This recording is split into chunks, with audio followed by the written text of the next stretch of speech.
tablets to conspiracy books, the Anunnaki have traveled an extraordinary distance.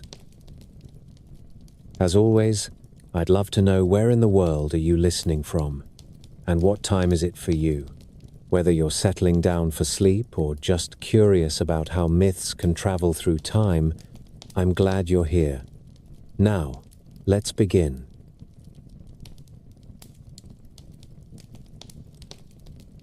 If you want to picture the beginning of cities, do not start with marble columns or tidy avenues. Imagine a wide, flat plain at the lower end of the Tigris and Euphrates, a land of glistening mud and restless water that today lies mostly in southern Iraq. Each spring the rivers swelled, split into shifting channels, and left behind silt that could grow grain in improbable abundance. The floods were unpredictable. One year they failed, another year they ruined fields. To survive, people learned to coax water through ditches and embankments. Out of that practical struggle with mud and time came something new in human history. Villages that had once been little clusters of reed huts became towns with canals, storehouses, shrines, and busy quays. A few of those towns became true cities. We call that place Sumer. Archaeologists give names to the eras of Sumer as if they were chapters in a patient book. The Ubaid period brought early temples, painted pottery, and the first organized irrigation. The Uruk period followed, beginning roughly in the 4th millennium before the Common Era, and with it, the first city that we can actually picture in detail. Uruk grew into a metropolis by ancient standards, perhaps home to tens of thousands of people, which is astonishing when you think that a few centuries earlier their ancestors still hunted wild pig and collected reeds on the marsh edge. Uruk had districts, monumental platforms, and temple compounds. It had workshops for potters, metalworkers, and weavers. It had administrators with a talent for counting other people's grain.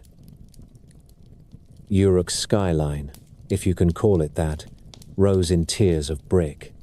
There was a sacred precinct dedicated to Inanna, mistress of love, war, and civic pride, and another to An, the sky god whose name would echo through the centuries. On one high platform stood a whitewashed temple that caught the sun for miles across the plain. Citizens climbed processional stairways with offerings of barley, beer, and dates. Priests tended fires and wrote on wet clay. The city sounded like 1,000 small industries running at once. Kilns roared, millstones rasped, goats bleated in lanes shaded by date palms. At the quays, barges from upriver unloaded timber and stone that the alluvial plain could not provide for itself. This is where writing begins to look like writing. For generations, people had marked tallies on clay tokens shaped like cones and spheres. Then, in Uruk, officials pressed signs into clay tablets with sharpened reeds. At first, these were simple records of rations and deliveries. Then came signs for names, places, and actions. Those wedge marks are what we now call cuneiform. It started as a ledger and evolved into literature, law, and myth. In the space of a few centuries, scribes went from listing sheep to recording hymns and royal deeds. One day, someone drew the first map on clay and made a small miracle that no one noticed at the time. The Sumerians organized their world around the city temple. The temple owned fields, canals, herds, and workshops. It rationed beer to workers and held the keys to the granary. To move water and marshal labor, people needed hierarchy. Titles emerged. An Ensi was a city governor, a steward of the god. A Lugal was a king, literally a big man, who stood for the city in war and treaty. He was not a god, but he could speak to the gods on behalf of the people. Councils met in courtyards and decided everything from canal clearing to boundary disputes. When you read the tablets, you can hear the civic rhythm. Send so many men to dredge this reach of the canal. Deliver so many baskets of barley to the temple brewery. Repair the key before the date harvest. Other cities rose along the rivers. Nippur became the spiritual hub where the great gods convened and where kings sought divine approval for their rule. Eridu, far to the south on the old Gulf shore, boasted a sacred lineage that Sumerians called the oldest in the land. Flourished near the river mouth and would later build a ziggurat so grand that it would still impress travelers 2,000 years on. Lagash grew powerful and wrote about land surveys and legal reforms under a ruler named Urukagina who, in a burst of civic grit, tried to protect widows and curb the graft of officials. Kish watched the northern approaches and appears again and again in early royal lists, which suggests it had the swagger of a gatekeeper. Sumer had few trees, little stone, and no copper in the ground. Yet its people wanted all three. So they traded. Boats slipped down canals into the river and out to the Gulf, then on to Dilmun, which most scholars place in Bahrain and the eastern Arabian coast. There they acquired copper from the land they called Magan, probably Oman, and shipped it home as ingots. They coveted lapis lazuli, a blue stone that came from far beyond Elam and the Zagros, likely from Afghanistan through long chains of exchange. Cedar came from the mountains of the Levant and the Taurus. In return, Sumer sent out woolen textiles, processed foods, and crafted goods. A potter in Uruk could turn clay into trade goods that paid for copper tools used to dig the canals that watered the fields that fed the potter. It was the first compounding of an economy on record. Agriculture drove everything. The soil was generous but tricky. Without careful watering, it dried into a tough crust. With too much watering and poor drainage, it accumulated salt that stunted barley. The Sumerians learned to rotate crops, flush fields, and cut new channels when old ones clogged. They measured time for work in the sexagesimal system, a base 60 way of counting that still gives us 60 minutes in the hour and 360 degrees in a circle. They assembled lists of professions and plants in tablet after tablet. There were words for different types of canal, different grades of beer, different kinds of reeds for mats and ropes. It is the vocabulary of a people who learned that survival depends on knowing how to name what you use. Religion was not set apart from this daily grind. It saturated it. Each city placed a patron deity at the center of its identity. Inanna stood for Uruk. Enki, the clever lord of waters, presided at Eridu. Nanna, the moon god, watched over Enlil, the force of air and authority, had his great temple at Nippur, where kings came to receive the token of rule. People did not visit shrines out of habit alone. They believed the gods fed on offerings, guided omens, and decided which projects would thrive. Festivals brought whole populations into the streets to sing, carry statues, and mark the turning of seasons. When a canal held, when a harvest exceeded expectation, when a caravan returned intact, the credit went first to the gods. In these early centuries, we see the first outlines of the divine family that the Sumerians called the princely seed, the offspring of the sky. The specific rosters would vary from city to city and from century to century. But the idea was simple. The world is not random.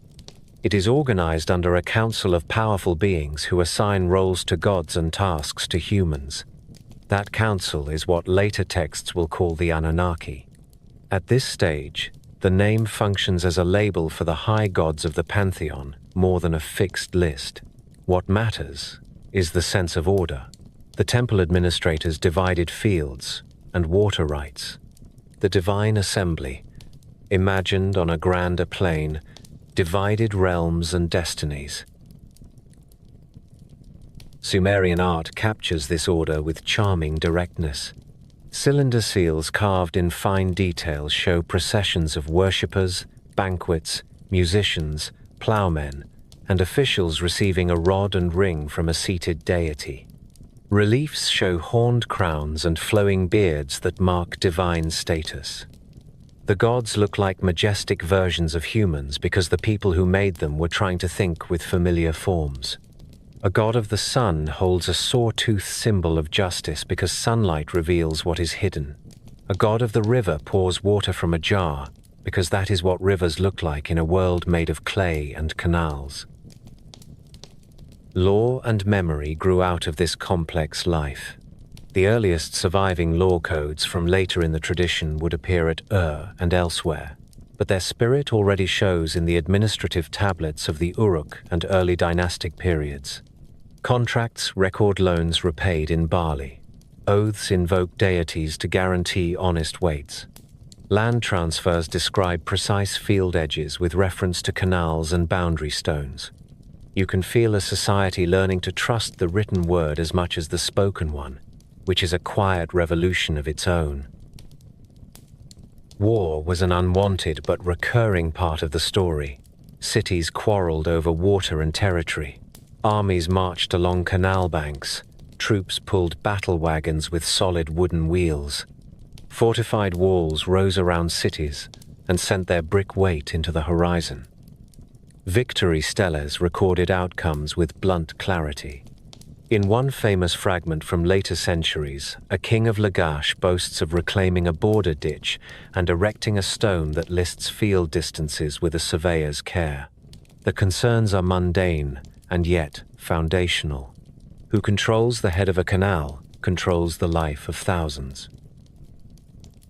What, then, made Sumer the cradle of civilization in more than name?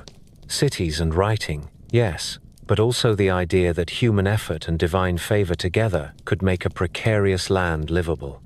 The Sumerians took a marshy delta and turned it into a network of fields and towns that fed artisans and scribes, priests and merchants. They learned to turn grain into beer and surplus into trade. They built into brick the belief that the universe has an order and that cities can mirror it if they organize themselves well. Out of this matrix, the stories of the gods took on particular shapes. People looked up from their ledgers and their canals and asked who set the rules of the world in the first place. The Sumerians began their story at the widest possible scale. Before people dug the first canal, before a scribe pressed a sign into wet clay, there was a single mass of sky and earth. They called the sky An. They called the earth Ki. Imagine an unbroken whole that needed to be parted so that space could open for life. That division is the first act in their cosmic history. From An and Ki came a family of gods. Their name for this clan was the Anunnaki, which means the princely seed or the offspring of An. In other words, these were not distant spirits. They were a royal household born from the union of sky and earth. The Sumerians pictured them as a council. They met, argued, and reached decisions that set the pattern of the world. When a king took the throne, when a river changed course, when a city flourished, it was because the great gods had decreed it. At the center stood Enlil. He was the force of air and authority. Sumerian poems say that he separated heaven and earth. He took the earth for his own realm, while his father An kept the sky. This was not a violent battle in the way later myths would imagine such scenes. It was an act that created order. From that moment, the world had layers. The high dome where An presides. The middle ground where Enlil rules over fields, cities, wind, and storm.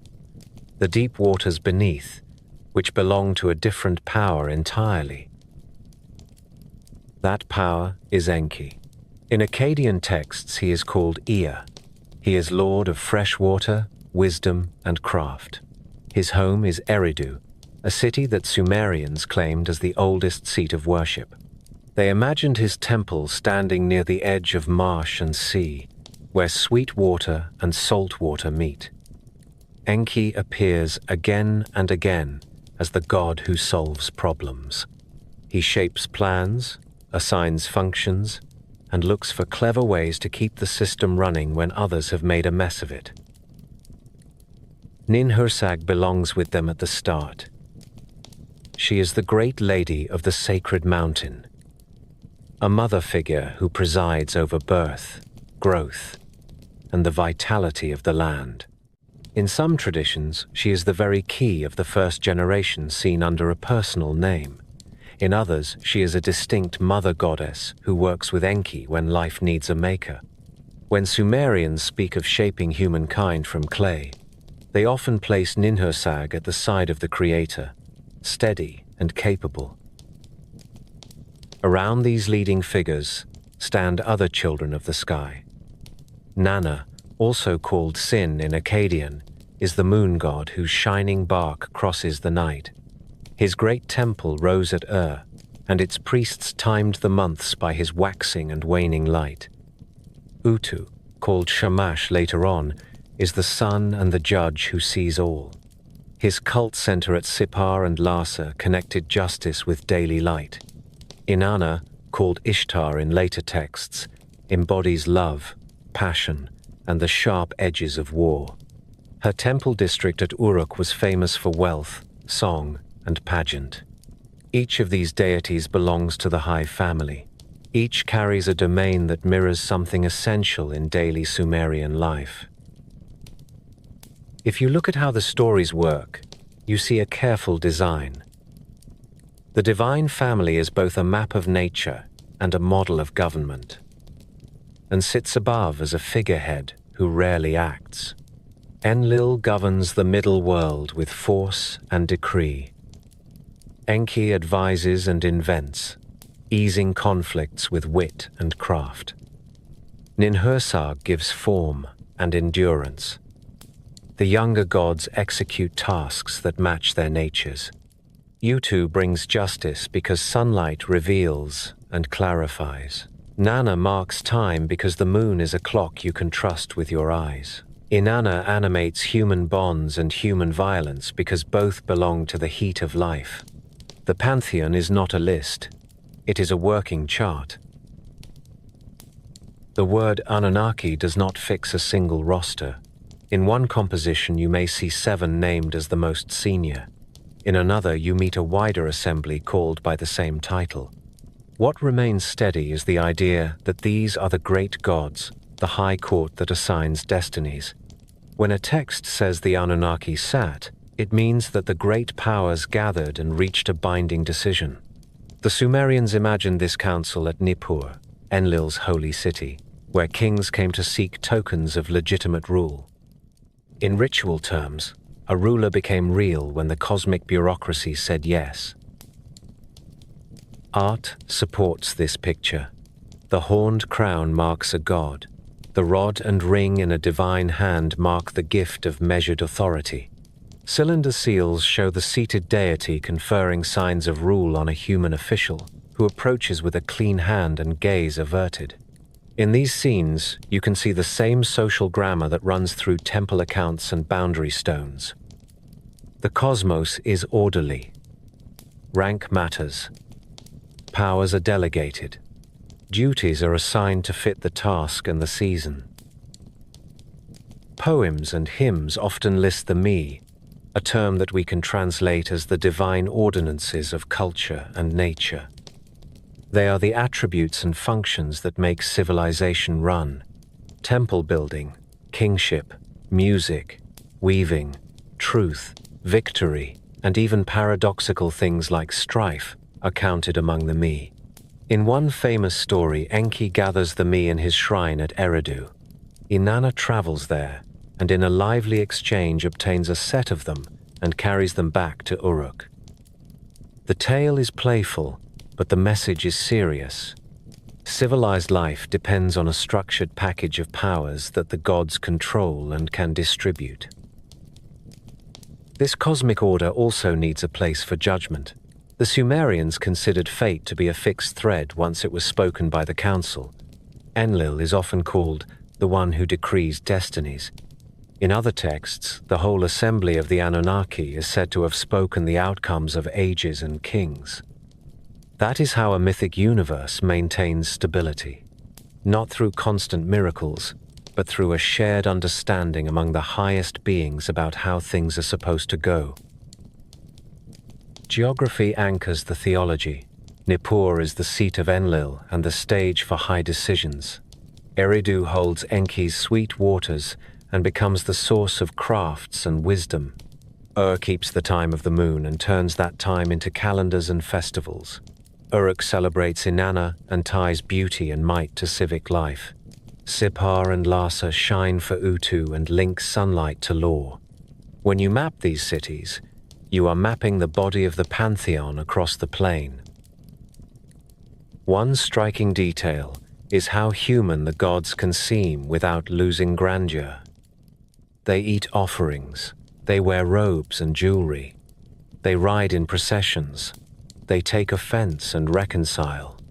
They act like a royal house whose moods matter to everyone who lives down the street. This is not because Sumerians could not imagine abstraction. It is because they wanted a world that could be addressed. A farmer with a problem needs a god who can listen and act. A king who needs a sign looks for a council that can vote. If you wanted to meet the Anunnaki on a workday, you would begin at Nippur, not the city as archaeologists dig it today, but the living place that once lay at the bend of a canal. Picture broad courts, paved with beaten clay, doorways set with cedar beams, and a great terrace where the temple of Enlil lifted its brick shoulders above the plain. Priests strode through the courts with reed bundles in their arms, scribes pressed tablets on their thighs, and messengers carried small sealed jars that held oil for lamps and offerings. To a Sumerian, Nippur was more than a city. It was the meeting point of earth and the unseen.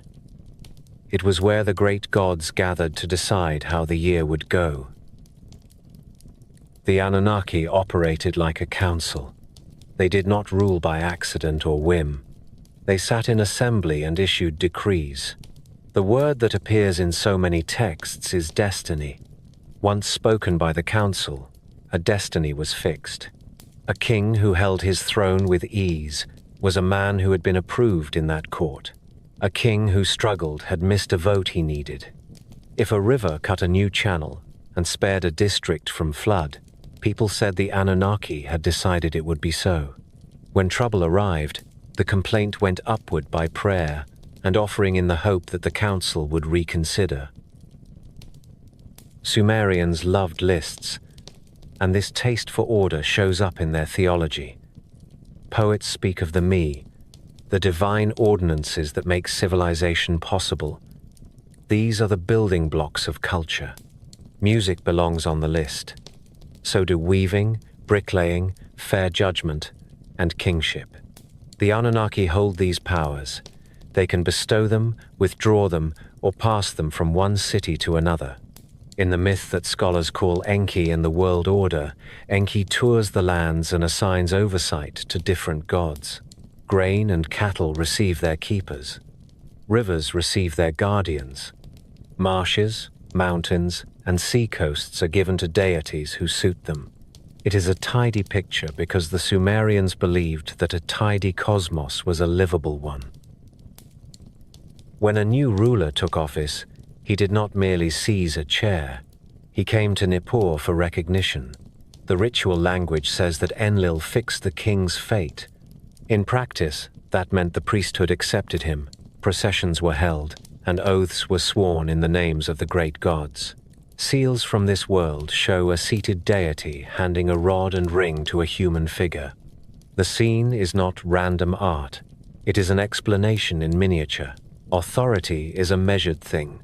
It comes from the divine court and is given to a city through its chosen leader. The Anunnaki were imagined as very present beings. Artists carved them with horned crowns that signaled divinity, long beards, and robes with patterned hems. A few images hint at an aura that scholars call melam, a radiant presence that made hair stand and knees soften. Yet they were human enough to hold a banquet, to take advice, and to frown at poor manners. This mix of grandeur and familiarity made them approachable in ritual. A farmer could pour beer at a small shrine because he believed the great ones listened even when busy with weighty matters. People did not worship the Anunnaki as a single unit. There was no temple of the Anunnaki with a combined staff and a single cult statue.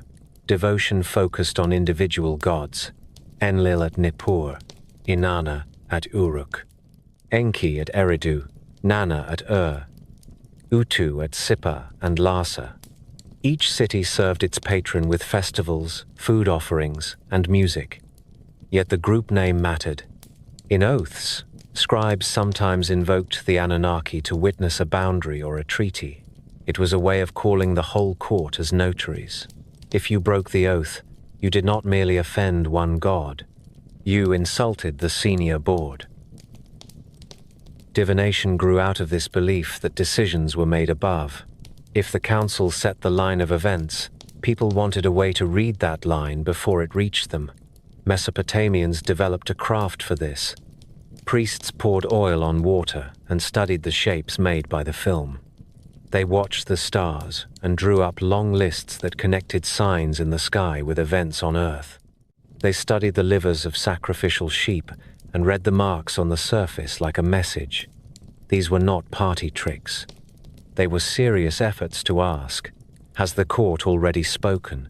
And if so, what did it say? The Omen series that later scholars call Enuma Anu Enlil shows how systematic this could become. A red glow around the moon meant one thing for the harvest. A wind from a given quarter during an eclipse meant something else for a campaign. Scribes recorded all this activity with a care that feels modern. A tablet might read that on a certain day of a certain month, a priest observed a sign, and that the sign matched a known entry in an omen list. Another tablet might note that a king vowed a gift to Enlil if he returned safely from a march, and that he fulfilled the vow on the third day after his return. Foundation deposits buried under new walls included small objects and written prayers to the gods, asking them to protect the building and to favor the city that built it. The habit is both practical and devout. It is insurance in the oldest sense. You do your work, and then you ask the highest court to co-sign it. The council also set the pace of the ritual year. Each city had its own calendar, but the logic was shared. New moons marked beginnings. Planting and harvest brought processions into the streets. Lamentations were sung in lean times. Joyful hymns were sung when canals filled and fields turned green. In later Babylon, the new year would become a grand civic rite in which a king took the hand of a god and walked through the city. But the roots of that idea lay in Sumer, where public life and divine favor moved in step. It is tempting to imagine that such a court would be calm and above quarrel. The stories suggest otherwise. The Anunnaki agreed on the structure of things. They did not always agree on the details. Hymns praise Enlil as a stern ruler who keeps order, but also note that his judgments can be severe. Enki gains a reputation for finding a humane path when rigid decrees prove harmful. Inanna pushes boundaries and forces new outcomes when old customs block change. This is not squabbling for its own sake. It is a way to explore how a society balances needs. Order holds, mercy matters. Energy breaks, stalemate. Two features of this world help explain why the council always mattered. First, Mesopotamia was unstable by nature. Rivers shifted. Drought years came. Neighboring cities eyed each other's fields. A shared belief that destinies were set above gave emotional ballast. Second, the economy was collective at its core. Irrigation required a workforce moving in step. If the leadership could present decisions as confirmed by the Anunnaki, people were more likely to accept hard assignments. When the canal roster came out, A foreman could show the tablet and say that the gods approve this schedule. Grumble if you must, but bring your baskets. There was also a darker edge to the faith. If destinies were fixed, failure could be read as a sign that a fate had turned. A city that fell might compose a lament that said its patron god had left the temple.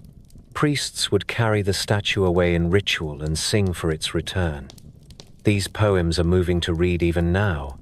They speak of gates broken, fires in the courtyards, and empty streets where singers once walked.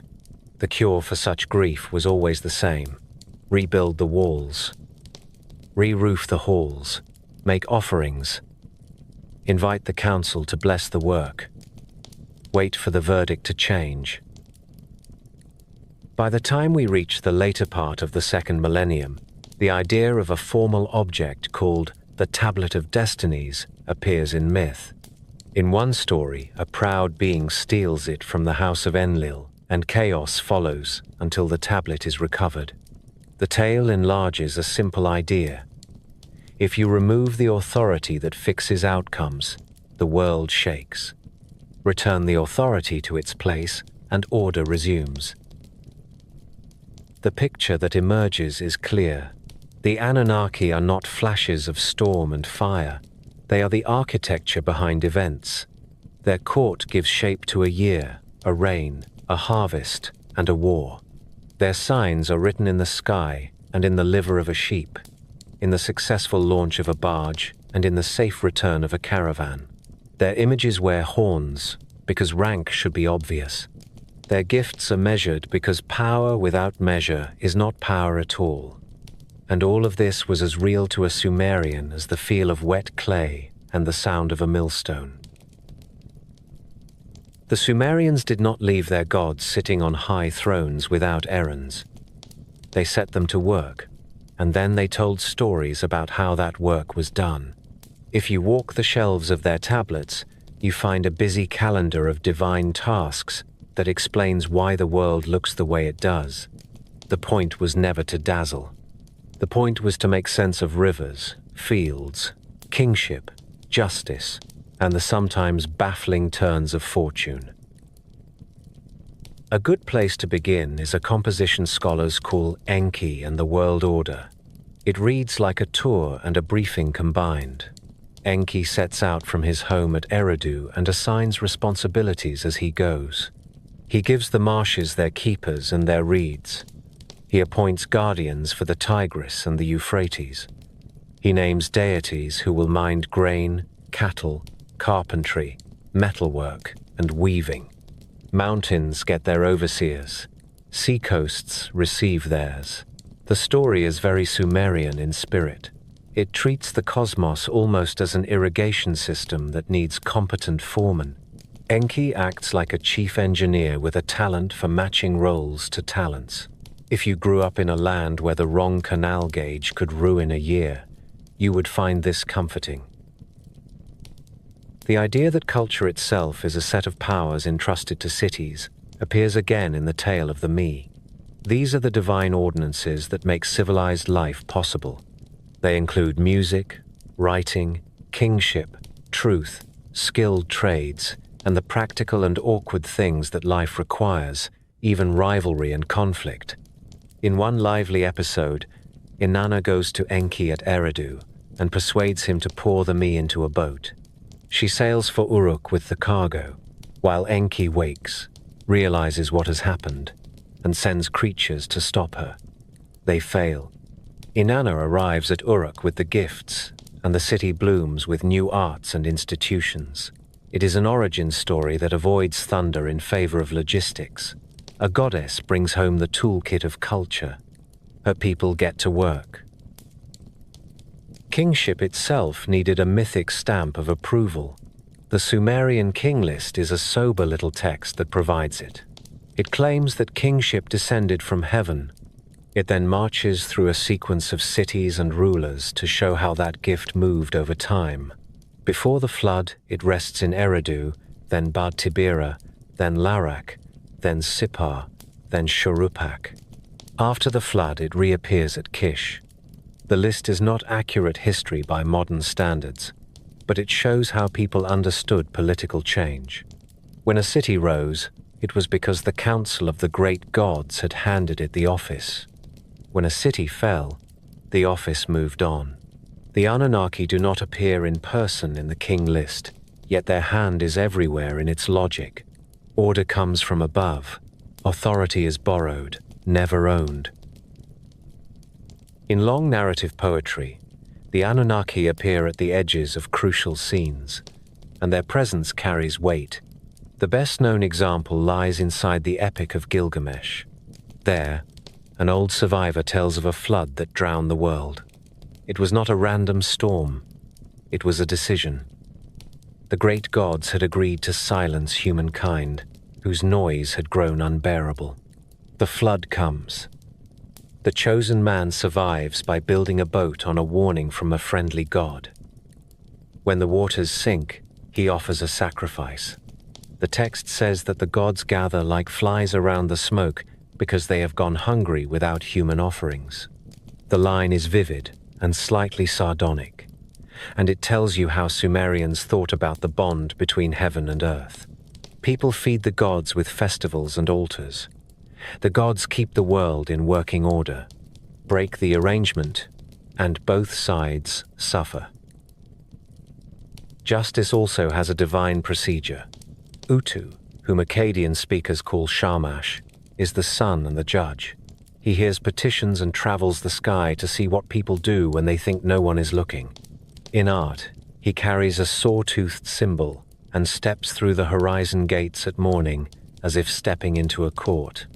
When an oath is sworn on a canal bank or in a temple court, Utu and the Anunnaki are called to witness it. That is more than a flourish. It is a way to say that a promise binds in multiple realms. The written tablet records it in clay. The divine court records it in a place beyond tampering. From time to time, a story shows us the Anunnaki in a strictly judicial pose. The most striking is the descent of Inanna. The goddess decides to visit the realm of the dead, ruled by her sister Ereshkigal. She passes 7 gates, and at each gate leaves a piece of her regalia. At the deepest point, she is judged by 7 Anunnaki of the underworld. They do not argue. They pronounce. Inanna is struck down and hung on a hook. Only a clever rescue arranged by other gods brings her back. The message is stark. There are rules below as well as above, and the old high gods serve as judges in both places. That some texts use the name Anunnaki for chthonic judges, while others use it for the celestial council, tells you less about contradiction than about range. The same ancient powers oversee fate in every layer. Temple building is another duty wrapped in story. Gudea of Lagash left us long inscriptions about the instructions he received in a dream to rebuild the house of Ningirsu. He describes precise measurements, materials, and rites. He speaks of divine approval for every step, from choosing clay to setting door leaves. He calls on the great gods to bless the work and to dwell within it. Read alongside foundation deposits from other cities. You see a pattern. A ruler presents a bricks and mortar project as a response to a request from above. The Anunnaki are the ultimate planning board. When they approve, walls rise and last. There are quieter texts where the gods teach by proverb. The instructions of Shurapak sets out advice that a father gives a son. Do not move a boundary stone. Do not neglect the canal bank. Do not mistreat the wife of a soldier. Trust a reliable boatman. These are not thunderbolts. Yet they come wrapped in the authority of the earliest age, when wise kings heard the will of the gods. The effect is to weave divine duty into daily ethics. The Anunnaki do not appear as characters, but their expectations shape the advice. Boundaries matter because the gods hate disorder. Canal banks matter because a breach threatens the common good. The idea that the gods assign tasks also shapes military tales. Enmerkar and the Lord of Aratta is a pair of long poems about a ruler of Uruk who seeks fine stone and metals from a far land in the mountains. He invokes Inanna as his patron. He sends a herald with demands and boasts. He proposes riddles and spells. At several points, the gods tip the balance in his favor, not with lightning, but with the gift of language. One version claims that once there was a time when all people spoke one tongue and that the god of wisdom changed it. The poems sit at the edge of myth and memory, but the theme stays familiar. The success of a city depends on whether its patron can persuade the council to grant it what it needs. Catalogues of offerings add detail to these grand themes. We have lists from Uruk and and other cities that tally what was given to which god on which day. Barley, beer, bread, dates, oxen, sheep, birds, fish, perfumes. The quantities are large and often specific. Behind the numbers lies a simple premise. An orderly world asks its people to keep up their side of the bargain. If you want the Anunnaki to keep decreeing harvests, victories, and safe returns, you keep their kitchens and their music staffed. When trouble comes, you do not accuse. You add offerings, sing laments, and ask the court to reconsider. Divination manuals complete the picture of divine duty with a frankness that is almost scientific. Clay models of sheep livers carry labels for zones and marks. Each feature has an interpretation grounded in long observation and a memory of outcomes. Celestial omens are logged the same way. When Mars appears near a certain star and a wind blows from a certain quarter, scribes note what happened the last time and the time before that. This is not magic used as spectacle. It is a record-keeping habit applied to belief. The Anunnaki set the line of events. People try to read it honestly. By the later centuries of Mesopotamian religion, new epics would place younger gods at the center of creation stories, and the old council would be pictured as a large assembly counted by the hundreds. Those later developments do not erase the older pattern. In Sumer, the Anunnaki are the elders who organize the world and continue to serve as the court of record. They assign the me. They approve rulers. They bless or withdraw blessing from cities. They judge in life and judge in death. Their work is not fireworks. It is administration at the largest scale. All of this leads to the most consequential task the gods ever undertook. They needed workers for the endless chores of a living world. The junior gods were tired of dredging canals and hauling baskets. The elders considered a remedy and chose a path that would change the story of the earth from that moment on. The story begins with work. Not our work, but the work of gods who found themselves doing the sort of chores that make shoulders ache. After the great separation of heaven and earth, the world needed canals, fields, and boundaries. The junior gods, called the Igigi in later Akkadian texts, were given the hard labor.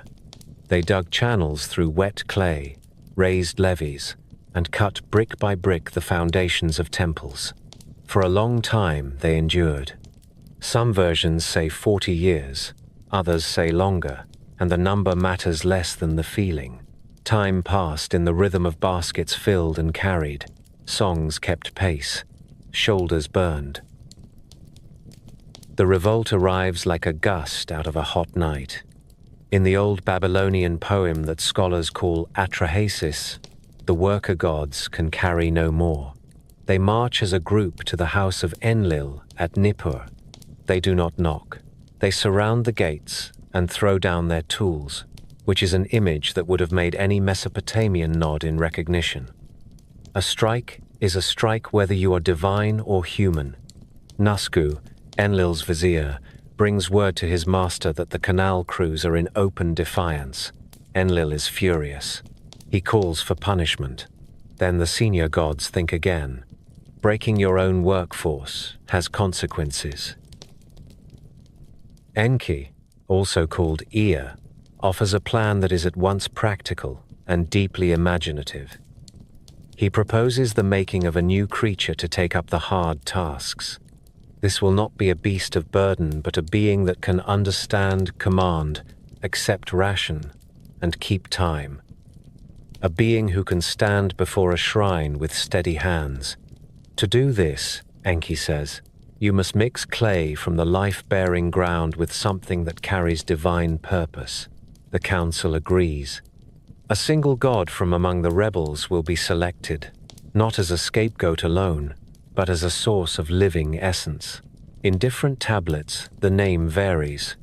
Some call him Geshtu, which carries the sense of intelligence.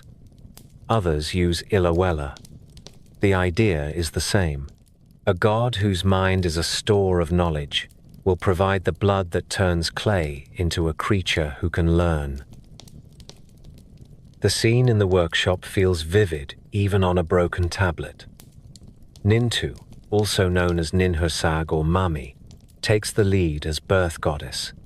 Enki brings clay from the deep waters under the land, the sweet water domain that the Sumerians called the Abzu. The blood of the chosen god is mixed into the clay. Rituals are spoken over the bowl. 7 and 7 birth goddesses are assembled, each to shape and carry a portion. They place the forms in a kind of womb house. Months pass, counted with care because nothing in Mesopotamia escapes the calendar. When the time is right, the womb house opens and the first humans emerge. The text pauses here, as if someone in the room took a breath and looked closely at the faces of those who had just arrived.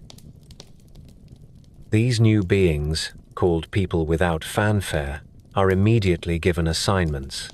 The purpose is clear. They will carry the baskets that the Ajiji carried.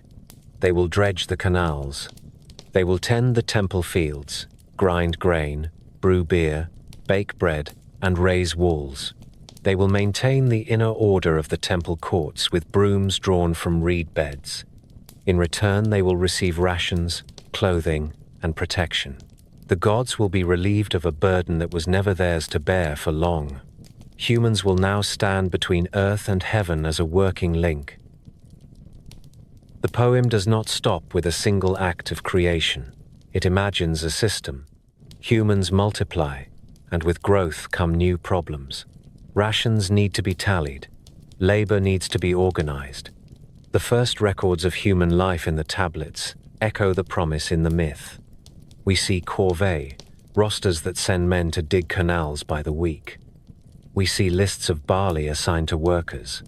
We see temple inventories that measure loaves, jars, and animals for offerings.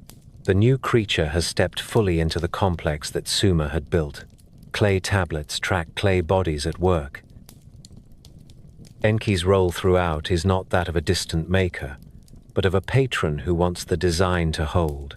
He grants knowledge in stages. He teaches the use of tools, the making of bricks, and the handling of boats along the canal bends. He sets out instructions for how to bring sweet water into fields while letting salt wash away. In one set of lines, he quietly arranges that midwives will learn their craft and that women will know how to bring children into the world safely. The myth cares about survival on a very practical level. Nintu, as mother of mankind, is not merely a ceremonial figure. She grieves when mortality enters the story, and she rejoices when order returns after crisis. In one scene, she counts the years that a person should live and marks that count on a small tablet of destiny. Mortality is not a punishment alone in this tradition. It is a boundary that allows a crowded world to function. The gods learn, and humans learn, that limits can be a mercy when the alternative is ruin. You can feel the memory of real labor behind these lines. Canals buckle when a flood eats at the bank. Salts creep into soil and stunt a field for seasons. The myth addresses this without preaching. It says that the decision to create humans was a decision to share responsibility. The gods retain the high work of decree. People take on the groundwork of maintenance. Every time a scribe lists a crew for dredging or a builder sets a reed mat under a new course of bricks, the poem's logic is confirmed. The Atrahasis tablets that have come down to us are copies made in scribal schools in places like Sippar and Ashur during the second millennium before the Common Era. They preserve older Sumerian ideas within Akkadian language. The text moves with a steady hand from revolt to plan to creation to consequence. The detail that a god's blood is mixed into clay is not a grisly flourish. It is a statement about why humans can understand tasks and speak with the gods. Something of intelligence and authority sits in the mix. Sumerian and Akkadian art, when placed next to the poem, strengthens the impression that this was meant to explain life as it was lived. Reliefs show long files of laborers crossing a plain with baskets balanced on their shoulders. Cylinder seals show boats poling along canals and workers leading oxen to a threshing floor. Early law collections from cities like Ur and Eshnunna set out penalties for neglecting a canal or for moving a boundary stone to steal water. The words of law and the words of myth support each other. Everyone understood that water management was sacred work because the gods had placed that work in human hands. There is also humor in the tradition, dry and precise, that keeps the story from becoming solemn. When the Igigi throw down their tools, a narrator hints that even eternal beings have their limits and that it is no insult to admit it. When the first sacrifices are offered by the new humans, the gods respond like hungry officials who have waited too long for lunch. These touches are not meant to mock. They remind us that the divine household behaves like a household and that the sacred is not always distant thunder. The most striking consequence of the new arrangement arrives later, but its shadow falls across the creation scene. Once people thrive, their noise and smoke climb to the sky in a way that annoys the sternest of the great gods. The council debates population and policy. Enki continues to look for humane answers when others grow impatient. That next turn belongs to the flood story, a tale of near ending and uneasy mercy, which deserves its own careful telling. The oldest flood story in cuneiform does not open with thunder. It opens with a complaint about noise. Humans had multiplied, and their clamor rose in the night like the buzz of a marsh in high summer. Enlil, who preferred order and quiet, decided that the world had become unmanageable. The council met. A series of measures followed that feel eerily like policy in a city that has grown too fast. First came plague. When that failed to make a lasting difference, the gods tried famine. When famine did not quiet the world for long, they tried drought. Enki, who had a soft spot for the new creatures, quietly advised people on how to survive each crisis. He suggested offerings to the plague god to remove the pest. He suggested fishing and grain substitutes to counter famine. He told people to dig deeper for water when the canals ran low. Each time, human ingenuity and divine sympathy blunted the blow. At last, Enlil proposed a final remedy. A flood would wash the land clean. The council agreed. The gods swore an oath of silence and bound each other not to warn humankind. Enki found a way around the letter of that promise without breaking its spirit. He went to the house of a wise man in Shuruppak, a city on the Euphrates. The man is called Atrahasis in the old Babylonian poem, and Ziusudra in earlier Sumerian tradition. In the later epic of Gilgamesh, he appears as Utnapishtim.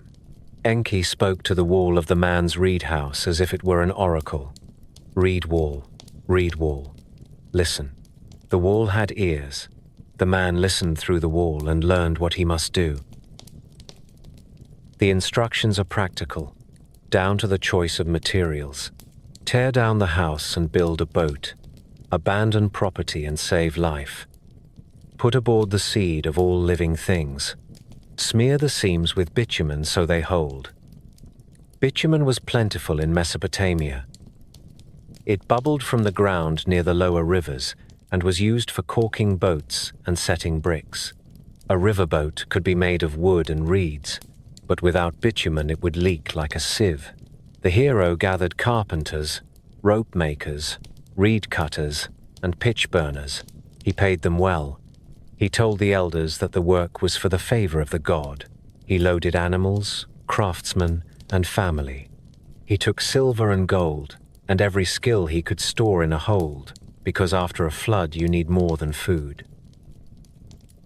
Then the sky turned black. In the poems, the storm god roars and the light is gone. The torrent falls with a violence that bends trees and rips levees. The foundations of the land give way.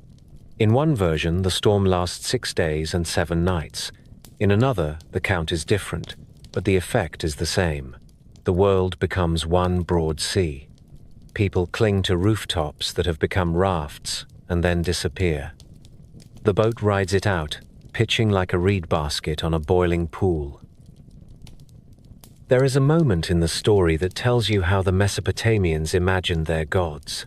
While the waters rage, the gods are frightened. They cower at the edge of the sky like dogs in a thunderstorm. When the flood begins to sink, the hero opens a hatch and light pours in. He looks for land. He sends out a dove. It returns. He waits and sends out a swallow. It returns. He waits again and sends out a raven. The raven finds a perch and does not come back. This is the signal he needs. He opens the boat and steps onto solid ground. In the Sumerian version, Ziusudra bows toward the 4 corners and offers a sacrifice. In the Akkadian versions, Atrahasis and Utnapishtim do the same. They stack wood, burn sweet reeds, and pour out drink for the gods. The smell of roasting meat rises. The text says the gods gather like flies around the sacrifice. It is a comic image with a hard truth behind it. For as long as the flood lasted, there were no offerings. The gods, who had been quick to act, now feel hunger and remorse. Ishtar laments the decision. Enlil sees the smoke and realizes that some humans have survived. He is furious that the oath was bent. Enki does not deny it. He speaks up for mercy and reason. He says there are other ways to restrain a noisy world than drowning it. He proposes that human lives be shorter. He proposes gaps in fertility and limits on childbearing. The details vary from tablet to tablet, but the logic stays plain. Instead of wiping the slate clean in rage, adjust the terms of life so that the earth can carry the weight. In the Epic of Gilgamesh, Utnapishtim receives a unique reward. The gods grant him and his wife a life that does not end, and they send them to live far away at the mouth of the rivers. This is not a blessing handed out to others. It is an exception that underscores the rule. Mortality will set the rhythm for everyone else. In the Sumerian Ziusudra tale, the hero receives life like the gods and a place in the land of Dilmun, a far shore that later poets associated with purity and dawn. In all versions, the flood becomes a line in memory. Before the flood, kingship resided in a sequence of cities that now feel unreal. After the flood, it starts again in Kish and moves through a map we can trace in archaeology. Archaeologists have looked for layers that might match the event. At Shurupak and at there are deposits of river clay that suggest a major flood in the early 3rd millennium. The layers are not uniform across the land, nor do they represent a world ocean, but they show what people in a delta learn the hard way. Rivers can drown your city when they change course, and when that happens, memory calls it the flood to end all floods. The idea traveled well. The biblical story of Noah keeps the core plot and the sequence of birds. It drops the polytheist council and keeps a single God who judges and then promises not to repeat the act. In both traditions, a boat and a family preserve life, and a new start follows with laws and rituals to keep chaos at bay. Boat building in the poem matches what we know of Mesopotamian craft. Reeds bundled into strong ribs, planks pegged together, ropes wound tight, seams pounded full of pitch. The region had no forests like Lebanon, so large timbers were rare and precious. A well-made riverboat looked like a long basket with a spine. It was perfect for canals and flats. A storm at sea would shred it. But the hero did not need a seaboat. He needed a sealed box that would float over a drowned plane. Religion after the flood takes on a new tone. There is more attention to lament and to the careful marking of sin and restitution. When kings in later centuries rebuilt temples, they often said they did so to restore order that had been shaken. A few texts present the idea that priestesses who serve in certain roles must not bear children, which some scholars see as a memory of the new limits imposed after the flood. The span of human life in the king list drops from the fantastic ages before the flood to plausible reigns after. The myths place a ceiling over a world that had once felt limitless.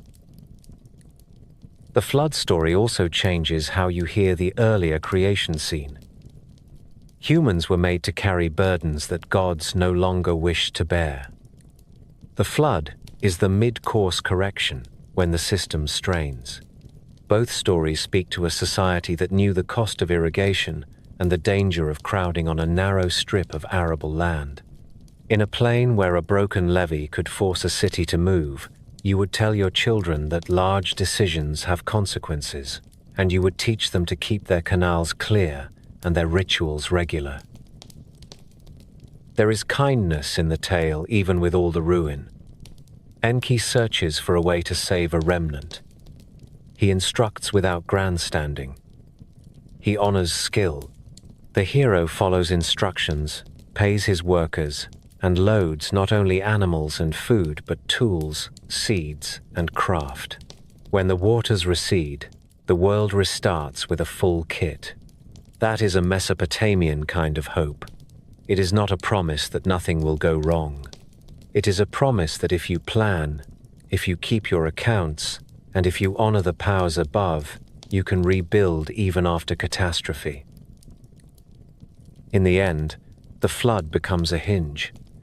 Before it, gods and humans test how to share a world.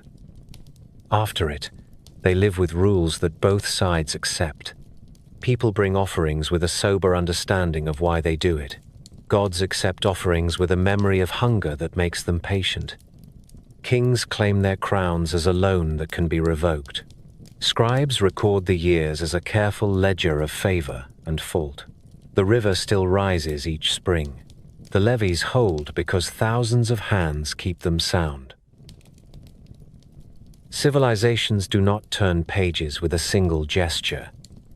They smudge them, cross them out, and write over them in a hand that looks familiar and new at once. That is how Sumer gave way to Babylon. The ancient cities on the lower rivers did not vanish. Ur still kept moontime. Nippur still guarded the idea of sacred authority. Eridu still whispered of first things. But a new center of gravity appeared on the plain, and with it a new way to tell the story of the world. Babylon began as one more city among many. Traders knew its quays. Scribes knew its measures. Then came a line of Amorite rulers who understood both law and spectacle. The most famous of them, Hammurabi, carved judgments in stone and managed alliances with a patient talent that still impresses. He knitted a tapestry of cities into something like a kingdom. When rulers build states, priests build theologies that fit them. In Babylon, that meant lifting a local god to a position from which he could explain everything. The god was Marduk. His name had been around for centuries without special shine. Then Babylon rose, and Marduk rose with it. Priests and poets took up reeds and clay and produced a creation epic for the ages. We call it by its opening words, Enuma Elish. It begins with Apsu and Tiamat, the sweet water below and the salt water above, the raw mingling from which the gods first emerged. Younger gods make noise. Apsu grows weary and plans to silence them. And from the contest comes a champion who will put an end to chaos. In the Sumerian house, that job once belonged to powers like Enlil or Ninurta. In the Babylonian retelling, Marduk steps forward. The narrative is confident and cinematic. Marduk receives the emblem of authority, tests his weapons, and faces Tiamat, the primal sea who has birthed a host of monsters and set Kingu at their head. The duel ends with victory as certain as sunrise. Marduk splits Tiamat, sets half as the dome of the sky, and stretches the other as the deep. He fixes the courses of planets and stars so that time can be read. He orders the calendar. He organizes winds. He appoints stations for the great lights. He decides that there will be a nether sea and a circle of lands above it, where cities can be raised and kept. A single decision in the poem tells you how the Babylonians framed human purpose. The older gods complain of heavy work. Marduk answers in a way that echoes the Sumerian logic and updates it. He takes Kingu, the leader of the rebels, and from his blood he fashions humankind. People will carry the labor that wearies divine shoulders. They will maintain temples, canal banks, and city walls. They will sing, count, brew, carve, and lift. In return, they will receive law and care. It is a contract as old as the plain and as fresh as the new throne in Babylon. Once the world is ordered and humans are set to their tasks, the poem reaches its chief purpose. The Great Assembly recognizes Marduk as king of the gods. They give him 50 names, each a title that claims a function once associated with other powers. He is called the one who establishes decrees, the one who renews, the one who brings life, the one who conquers the sea, the one who gives pasture, the one who restores cities after ruin. He is not the sky father An. He is not the old ruler Enlil. He is the executive power in an age that admired energy and repair. The Anunnaki, who in earlier ages sat as senior partners at the top, now become a wider company counted by the hundreds and arranged under Marduk. Some lists divide them as 300 of the heavens and 300 of the earth, a neat symmetry that would have pleased a Babylonian accountant. This was not only literature, it was liturgy and pageantry. Each spring, when fields began to green and the river settled into its channels, Babylon held the New Year festival, the Akitu. Statues of the gods were carried from their temples through the streets. Priests chanted the lines of Enuma Elish in halls heavy with cedar scent and lamp smoke. The king entered the temple of Marduk, the Esagila, a complex so large and layered that later travelers thought it impossible. There he underwent a ritual that humbled and crowned him in the same hour. The high priest stripped him of regalia and struck his cheek hard enough to draw tears. If the king wept, the omen was good. The god accepted him. He received his scepter again and led the procession to the Akitu house outside the walls. The year could begin in order. Babylon was never shy about architecture. The Temple of Marduk was joined in memory with a stepped tower that later ages called Etemenanki, the house that is the foundation of heaven and earth. Its bricks lifted a visible axis between ground and sky. Generations rebuilt it after floods and wars because such a pillar told people that their city aligned with the universe. The effect on visitors must have been profound. To walk those courts and hear the epic recited while the king of a growing empire stood before the statue of the new chief god was to feel that history had tilted. None of this erased the older pantheon. It reorganized it. Enki, now called Ea in Akkadian, remained the thoughtful counselor and patron of wisdom and craft. Inanna carried on as Ishtar, brilliant and dangerous, a goddess who could bless a city with power and turn the tide of war. Utu walked the sky as Shamash, lighting the world and judging disputes. Nanna gave its silver nights as Sin. Nergal, Ereshkigal, and a host of chthonic powers kept their seats below. The word Anunnaki continued to denote the Great Assembly, but its center of gravity had shifted. Decision now ran through Babylon's divine court. Politics beyond the temple supported the myth. Hammurabi's laws, set in neat columns beneath a carved scene of the king receiving a rod and ring from Shamash, announced to judges and merchants that justice had a source and a style. Canals were dredged and recut. Storehouses were tallied. Fields were resurveyed after floods. When Babylon faltered, other powers took up versions of the same template. The Cassates, who later ruled from Babylon, adopted Marduk and treated the city as a sacred trust. The Assyrians to the north lifted their own god Ashur and wrote epics where Ninurta or Ashur stood in roles once filled by Marduk. But when they conquered Babylon, they still staged reconciliations and restorations because the city and its theology conferred a legitimacy that no army alone could supply. Texts from this era show the new arrangement working at every level. Incantations invoke Marduk and Ea together as healer and counselor. Scholars compiled Great Omen series that treated the sky as a lettered board from which the gods wrote advisories each night. Priests expanded temple inventories into encyclopedias of offerings, gate guardians, and household rituals. Scribal schools copied Enuma Elish and hymns that list the 50 names as if memorization itself were a form of praise.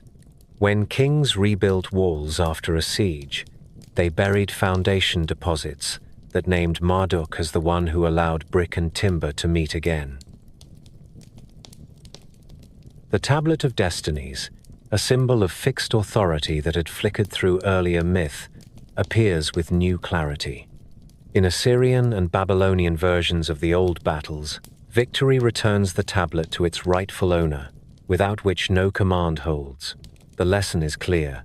Legitimacy matters as much as force. A city can win a battle and still lose the year if it cannot convince heaven that the order of things has been respected. The new theology was a theory of statecraft as much as cosmology. There is a practical cleverness in how Babylon framed its god. Marduk does not simply crush monsters and sit. He sets calendars, assigns posts, names, stars, and restores cities. He models what an empire needed from its center. The priests who sang his titles were telling their king and their people that a real ruler does not only command, he organizes, he cleans up. He remembers that a canal silted for a season can starve a district for a year. If you lay older Sumerian tablets beside this Babylonian corpus, you see both continuity and change. The creation of people from a mix of divine blood and earthly material reappears with a new culprit and a new patron. The divine council retains its form, but adjusts its seating chart. The me, the gifts that make culture run, are now folded into the names that Marduk bears. Festivals that once honored many centers now converge on one city and one ritual march. The map has been redrawn, but most of the landmarks remain. In daily life, the shift meant that merchants and farmers in Babylon moved through a city that claimed to be the hinge of heaven and earth. They passed through gates, named for gods known across the Near East. They counted their days by a calendar that matched the epic and the sky. They took disputes to judges who sat under reliefs of Shamash and swore oaths that called the Anunnaki and Marduk to witness. It is no surprise that later ages remembered Babylon as the very idea of city, a place where power and learning met. The rise of Marduk did more than glorify a patron. It gave later generations a way to narrate their own changes. When Assyrian kings carved their triumphs on palace walls, they borrowed the imagery of dragon slaying and world ordering. When Persian satraps managed riverlands, they adopted the administrative habits that Babylon had refined. When scholars in Seleucid and Parthian times looked up to plot the movements of planets, they used tables that came from the same temple complexes where Enuma Elish had been chanted each spring. By the end of this chapter in the long story, the Anunnaki have not vanished. They have been absorbed into a larger imperial vision. They remain the old powers in the background, while a younger champion stands at the front of the stage. The gods of Sumer are now the cabinet of Babylon. Their authority flows through a single office. Their festivals feed a single procession that carries the year on its shoulders. If the Sumerians invented the template of ordered cosmos, the Babylonians wrote its manual and issued it with a seal. If you had asked a Sumerian farmer who the Anunnaki were, he might have said they were the high family of the sky. Ask his great-great-grandson in late Babylon, and you might hear that the Anunnaki sit in the dark and pass judgment on the dead. The name did not change. The job description did. It is one of those long cultural turns that does not announce itself. It shows up line by line in hymns, oaths, and laments until one day the old council of heaven is just as much a court below. The journey begins in story. In the tale of Inanna's descent, the queen of Uruk decides to go down to the realm of her sister Ereshkigal. She passes through 7 gates, leaves her ornaments, and stands stripped before the law of the underworld. There, 7 Anunnaki sit as judges. They do not bargain. They declare guilt and fix a penalty. Inanna is struck down and hung on a hook until clever help from above secures her return. The point is not cruelty. It is that the world below has rules, and those rules are guarded by the ancient powers who once set the fates on high. The same firmness that kept heaven and earth in their lanes now keeps the dead where they belong. Other texts echo the change. In the Epic of Gilgamesh, the heroes speak of the Anunnaki who decree death and who now dwell with Ereshkigal. Incantations that priests used against illness and curses list the Anunnaki among the chthonic powers called to witness oaths and punish false swearing. Hittite treaties from the highlands bring them in as underworld enforcers. The proud old title becomes the name you invoke when you want a promise to hold even beyond the grave. There is a useful pairing that scribes began to use in the first millennium. Igigi for the gods of the open sky, Anunnaki for the gods beneath. The words do not appear out of nowhere. They reflect a steady sorting of the pantheon into functions that fit a world of empire and archives. The heavens fill with bright signs for scholars to read. The depths fill with judges and wardens who keep the dead in order.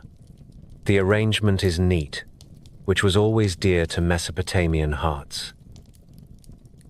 To understand why this mattered, you have to picture the Mesopotamian afterlife. It was not a field of bliss. It was a dim house called by names like Kur and Akala, where the dead lived, as shades who ate dust unless the living remembered them. The path led through gates kept by doorkeepers with proper names, across the river Hubur, where a boatman ferried new arrivals, and into a city ruled by Ereshkigal with Nergal at her side in some traditions. There were officials and scribes below just as there were above. There was a court. There were the Anunnaki. Burial customs grew from this view. Families poured beer and water for their ancestors at set times. They brought food. They called the names of the dead so that the shades would be fed and gentle. Tablets that scholars group under the name Kispu describe these offerings. Other tablets warn what happens when the chain breaks. A neglected dead person could return as a restless ghost and trouble a house. There were rituals for that too. Priests burned juniper, spoke the names of the underworld powers, and asked the Anunnaki to judge the case and send the spirit back to its place. Graves tell the same story in clay and metal. In the royal cemetery at Ur, early in the tradition, The dead of high rank went down with lyres, gold leaves, and carnelian beads, with oxen and attendants in a funerary pageant that looks extravagant until you remember the logic. To live well below, one needed a fraction of what one had above. Later, burials are less lavish, but often include bowls, lamps, and small tools. These are not random keepsakes. They are tokens of care for a journey that everyone expected to make. The Anunnaki show up in legal texts as guarantors of boundaries and oaths. Kassite and Babylonian boundary stones, the Kuduru stones carved with signs of gods, call on the Anunnaki to curse anyone who moves a marker or falsifies a grant. The curse lists are formulaic and stern. May the Anunnaki of the earth and the sky blind the offender. May they cut off his seed. May they make his house a ruin. It sounds harsh because property lines in a canal land are survival lines. If you respect the edge of a field, the courts above will favor you. If you do not, the courts below stand ready to finish the case. Laments belong here as well. When cities fell, poets sang long, sad poems that described the departure of patron gods, gates broken, and fires in courtyards. These laments often end with a hope that the gods will return and that the Anunnaki will soften. The poems were not entertainment. They were a way to ask the deepest authorities to reverse a fate. When a new ruler rebuilt a temple, he buried a tablet at the foundation asking the Anunnaki to watch over the walls and to punish anyone who dared to undo the work. The underworld court appears in rituals that cleansed omens and reset bad luck. The Namburbi texts are handbooks for undoing ill signs. If a house crack looks like a bad token or a dog howls in a pattern that bodes ill, the ritual tells you what to burn, what to bury, and which gods to address so that the sign does not ripen into fate. The underworld powers are part of this machinery. Once the Anunnaki have written a decision, it stands. If you want to prevent a bad decision, you act before the writing hardens. The mindset is legal and almost bureaucratic, even when it is spiritual. One god becomes a focus as the dark realm gains detail. Nurgle, a fierce lord associated with plague and war, pairs with Ereshkigal as king below in later tradition. Myths tell of his rough courtship and his descent to her throne. He is not an Anunnaki by birth in the old lists, yet he works with them in the same court.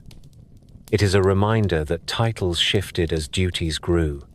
The old family name attached to the bench of judges.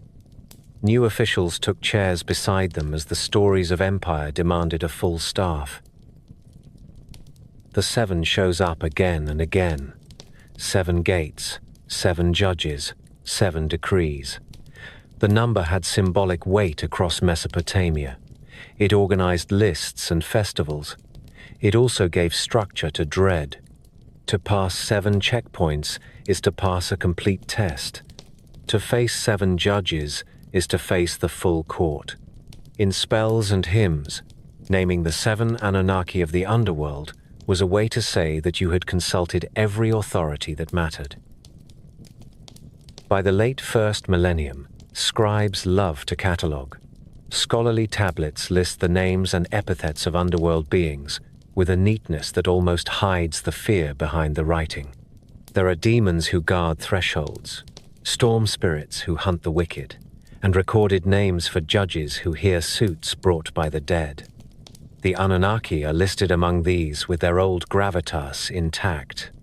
A learned priest could unroll a tablet and speak the right names in the right order to fit any case.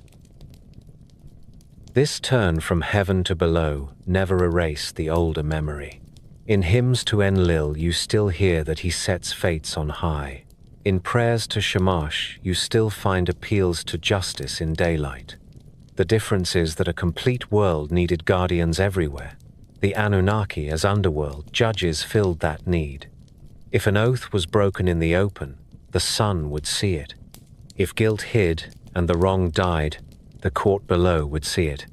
Justice could take a year or a lifetime, but someone would record it, and the senior judges would have their say. It helped that the cities themselves carried reminders that nothing lasts untouched. Floods laid down sterile clay across quarters that had been lively the year before. New kings moved capitals and left proud temples to quiet ruin. Families kept tablets of property and marriage, but knew that a generation or two could scatter them. In a land that taught impermanence every spring and every war season, it made sense to imagine a final ledger kept in a place that did not burn. The Anunnaki were the clerks and judges of that ledger. What you see, when you stand back, is an old title that proved useful in new circumstances. The Anunnaki once named the high family who sat in the bright court. Later, it named the senior bench below. The thread between the two is the idea of order. A world that began with separation of sky and earth needed guardians on both sides of the seam. The people of Sumer and Akkad and Babylon and Assyria watched their rivers, counted their days, and trusted that judgments made in the right names could hold a country together. The Anunnaki, wherever seated, supplied those names. For nearly 2,000 years, the names of An, Enlil, and Inanna faded to a murmur no louder than the desert wind that sifted through broken brick. Temples that once smelled of cedar smoke became hills of compacted clay. The rivers wandered. New kings raised new shrines to new gods. The scripts that kept the memory of Sumer and Akkad alive drifted out of use until no one could read a single sign. The old stories slept in the ground. Ancient writers preserved little. A Babylonian priest named Berossus wrote in Greek during the 3rd century before the Common Era, and later authors quoted him in fragments. He told of a creation from watery beginnings and of a great flood. He kept alive a rumor of the first cities on the lower rivers. Then the line of memory thinned. Roman authors had little interest in clay archives. Medieval travelers saw only mounds and masonry reused in village walls. Local farmers called some of the ruins the houses of the kings. No one could name the kings. What woke the past was curiosity sharpened by empire and a taste for proof. In the late 18th century, a Danish surveyor named Carsten Niebuhr copied strange wedge signs from monuments in Persia. Scholars in Europe compared them and suspected that the writing was a script and not decoration. Early in the next century, a German schoolmaster named Georg Friedrich Grotefend made a brave first guess at a few royal names in the simplest variety of the script. He was right often enough to keep hope alive. The script appeared in several forms. One was used for Old Persian, which helped because the names of kings were known from Greek historians. The other forms were older. They belonged to a world that few suspected still had a voice. The key lay high on a cliff in western Iran at a place called Behistun. There, the Persian king Darius had ordered his glory carved in 3 languages. In the 1840s, an officer named Henry Rawlinson scaled the face of the rock and copied the wedge signs with the patience of a mountaineer and the stubbornness of a scholar. The Old Persian text could be read first, and that unlocked the Akkadian and Elamite versions beside it. Once a doorway opens, more doors follow. Within a few decades, scholars learned to read Akkadian, the language that had carried the literature of Assyria and Babylon. At last, the dead script began to speak. Excavation changed pace at the same time. In the 1840s, Paul Emile Botta dug at Khorsabad and astonished Europe with palaces of carved stone and winged bulls. Austin Henry Layard worked at Nimrud and Nineveh and shipped whole slabs of reliefs to London. He also uncovered the Royal Library of Ashurbanipal at Nineveh, where scribes had stored thousands of clay tablets. These tablets were not books in the modern sense. They were notes, copies, hymns, and epics, arranged on shelves by subject. The British Museum and other collections began to fill with their brittle rectangles. Reading followed digging, and reading produced moments of wonder. In 1872, a young museum assistant named George Smith pieced together a broken tablet and realized he was looking at a flood story older than the one in Genesis. When he reached the part where a hero releases birds to test the water, he is said to have leapt up in excitement. His translation brought the Epic of Gilgamesh into public view and proved that the myths of the lower rivers could speak directly across millennia. The same libraries yielded Atrahasis with its creation of humans to carry the work of the gods, the descent of Ishtar, the Sumerian king list, and countless prayers and rituals. The word Anunnaki began to appear in footnotes and then in main text as scholars learned where it belonged. Another stream of recovery began farther south. In the 1880s, the University of Pennsylvania sent an expedition to Nippur, the old sacred city. They found vast temple ruins and deep tablet layers. The tablets there showed that Akkadian was not the only language of the old literature. Behind Akkadian lay Sumerian, a language with no known relatives, preserved because later scribes loved tradition and copied old hymns and myths for schoolwork. As Sumerian grammar yielded to study, a more ancient picture came into focus. Names once familiar only in Akkadian form showed their Sumerian shapes. Inanna looked out from behind Ishtar. Enki spoke before Ea. The term Anunna, the princely seed, explained the Akkadian Anunnaki. The new field needed a name. Assyriology came into use because the first spectacular finds were Assyrian. But the heart of the matter lay in the whole arc of Mesopotamia. Scholars built a craft from scratch. They taught students to copy signs with steady hands and to think like scribes who wrote on wet clay. They restored the layout of sign lists and lexical tables that ancient teachers used. They learned to date tablets by ductus, the shape and flow of signs, much as a paleographer dates a medieval script. They made concordances of mythic lines, so that a broken phrase in one copy could be restored from another. In the early 20th century, more discoveries filled the map. Robert Calderwood dug at Babylon for 18 years and traced the plan of the city from the Ishtar Gate faced with blue-glazed bricks to the long processional street that led toward the Temple of Marduk. He showed how a city could be rebuilt again and again on the same footprint until the layers rose to the height of a hill. Sir Leonard Woolley excavated at Ur in the 1920s and 30s and brought to light the royal cemetery with its treasures of gold and lapis, its lyres and chariots, and its grim evidence of the old funerary pageants.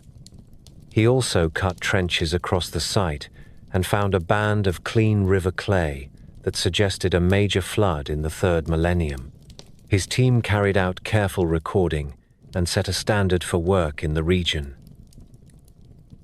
As the 20th century advanced, a generation of scholars led by Thorkild Jacobsen and Samuel Noah Kramer turned raw texts into readable literature. Jacobsen wrote with a poet's ear about the early gods and the growth of city cults. Kramer published translations with introductions that made the clay come alive. His phrase that history begins at Sumer was catchy and not wrong. With each edition, the Anunnaki took a clearer shape. They appeared as the High Assembly in Sumerian hymns and narratives, as a group to whom destinies were assigned. In the later Akkadian tradition, they showed up as judges of the underworld. They were not a small list carved in stone, but a flexible term for the senior circle of divine authority. As more tablets were collated, the same scene came into view from different angles. Museums learned new ways to handle clay. Conservators hummed while they cleaned tablets with gentle tools and set broken edges together like puzzles. Infrared photography picked out faint wedge marks that the eye missed. Scholars mapped tablet find spots within rooms, to understand how ancient librarians arranged knowledge. A shelf of omen texts in one corner and a bundle of incantations by a door told you about the daily needs of a temple or palace. Where curses invoked the Anunnaki to guard a boundary stone, the excavators usually found those stones buried in place near a field edge, snarled in roots and salt. The text and the landscape agreed. Archaeology also gave context to the mythology. The ziggurats of Ur and Uruk showed how temple towers would have dominated the skyline when hymns called gods to descend and bless a city. The stepped platforms under early temples at Eridu revealed the deep antiquity of Enki's cult on the Gulf shore, where sweet water and salt water meet. At Nippur, block by block, the E-Core precinct made sense of texts that placed Enlil at the center of the Divine Council. Cylinder seals from workshops in many cities pictured the seated deity handing a rod and ring to a human official. They were small, but they carried the same message as the law codes and the hymns. Authority is measured and given. The old idea of a high court that sets fates was not an abstraction to the people who made these things. It was the frame of their lives. Not every find fit neatly. For a time, there was debate about how to count the Anunnaki and which names to include in a roster. One text suggested hundreds ordered by heaven and earth. Another showed a solemn group of 7 in the underworld. Assyriologists learned not to force a single list onto centuries of changing practice. The term worked like a title that cities and periods applied in related ways. That is what living religions do. They carry a few strong ideas across generations and let details breathe. By mid-century, the outlines of the older world were plain enough to teach to undergraduates. The earliest cities grew in the Uruk period. Writing began with account-keeping and flowered into literature. Sumerian and Akkadian coexisted for centuries and influenced each other. The divine household had a structure that mirrored civic life. The Anunnaki began as the children of the Sky Father and the Earth, then became the senior assembly that set destinies, and in later imagination sat as judges below. The flood myth traveled into later traditions. The Babylonian creation story elevated a city and its god without tearing down the whole house of older belief. It was a web of facts and texts, strong enough to hold weight. Outside of universities, interest grew as well. Museum galleries drew crowds with lions from gates and reliefs of kings hunting. Translations of Gilgamesh reached general readers. Teachers could point to a clay tablet and say, "Here is where a scribe pressed a sign 4,000 years ago and meant something we can still read." The distance between a modern reader and a Sumerian tablet felt smaller on days when the translation caught a joke or a sigh. A hymn might praise a god for bringing fresh water to parched fields, and a visitor who had watered a garden from a hose in July would nod. The rediscovery was not a straight climb. Wars interrupted fieldwork. Collections were scattered or damaged. Sites eroded while permits were debated. Yet, the story kept advancing because the sources were stubborn. Clay breaks, but it keeps writing better than papyrus or leather. A city that burned might leave behind a baked library. A fallen wall could seal rooms for later hands to open. Every season that teams returned to the ground brought another set of tablets to read and catalogue. Each new start felt like a conversation resumed. By the close of the century, a reader who walked into a good library could find entire series devoted to Mesopotamian religion and mythology. There were bilingual editions that put transliteration on one page and translation on the next. There were dictionaries to untangle Sumerian compounds and Akkadian verb stems. There were atlases that traced the changing courses of the rivers. In those books, the Anunnaki stood where they belonged, not as a curiosity, but as a core idea in how the people of the first cities organized the unseen. The long silence had ended, in a chorus of small voices on clay. They told of a world where gods and people negotiated work and fate, where a council set rules, where old titles gathered new duties, and where an ancient word for a royal family became a term for the highest court in every realm. The Anunnaki had been lost, and then they were found, not as legends alone, but as lines and seals and bricks that you could hold in your hand. Once the tablets began to speak in modern languages, most readers were content to marvel at the poetry, the legal wit, and the stubborn practicality of the first cities. A few readers wanted something more explosive. They looked at gods who came from the sky and wondered if the sky meant what they think it means. That is how the Anunnaki moved from seminar rooms into late-night television and the brighter corners of popular imagination. The first big push came from writers who liked to ask whether ancient monuments required outside help. In the 1960s, a Swiss hotelier named Erich von Däniken filled pages with photos and questions. Did old stones show rockets? Did old myths describe machines? He wandered from Peru to Egypt and back to Mesopotamia, pointing and asking. His book sold in great numbers because the idea is flattering. If the ancients were talking to visitors from the stars, then we moderns are part of a grand cosmic club. Little of it stood up to close inspection, but the appetite for wonder was real. The leap that put the Anunnaki at the center came next. In the 1970s, Zecharia Sitchin published a book with a bold claim. He said the Sumerians did not only tell myths, they recorded history from a time when a wandering planet swept near the Earth on a long, cold orbit. He called that world Nibiru. He said its people were the Anunnaki. They came for gold to fix their atmosphere. They found early humans and saw potential. Enki, recast as a scientist with wet clay on his hands, worked out how to mix divine blood with the stock of a clever primate. The result was us. He said the tablets showed all of this for readers who knew how to look. It was a grand story. It felt like science because it used the language of planets and genes. It felt like theology because it gave purpose to creation and a role to gods who now had star charts. It also felt a little like a detective tale because only a few could supposedly read the clues. Readers by the millions bought the idea. More books followed. A generation later, television producers found a format that made these claims lively.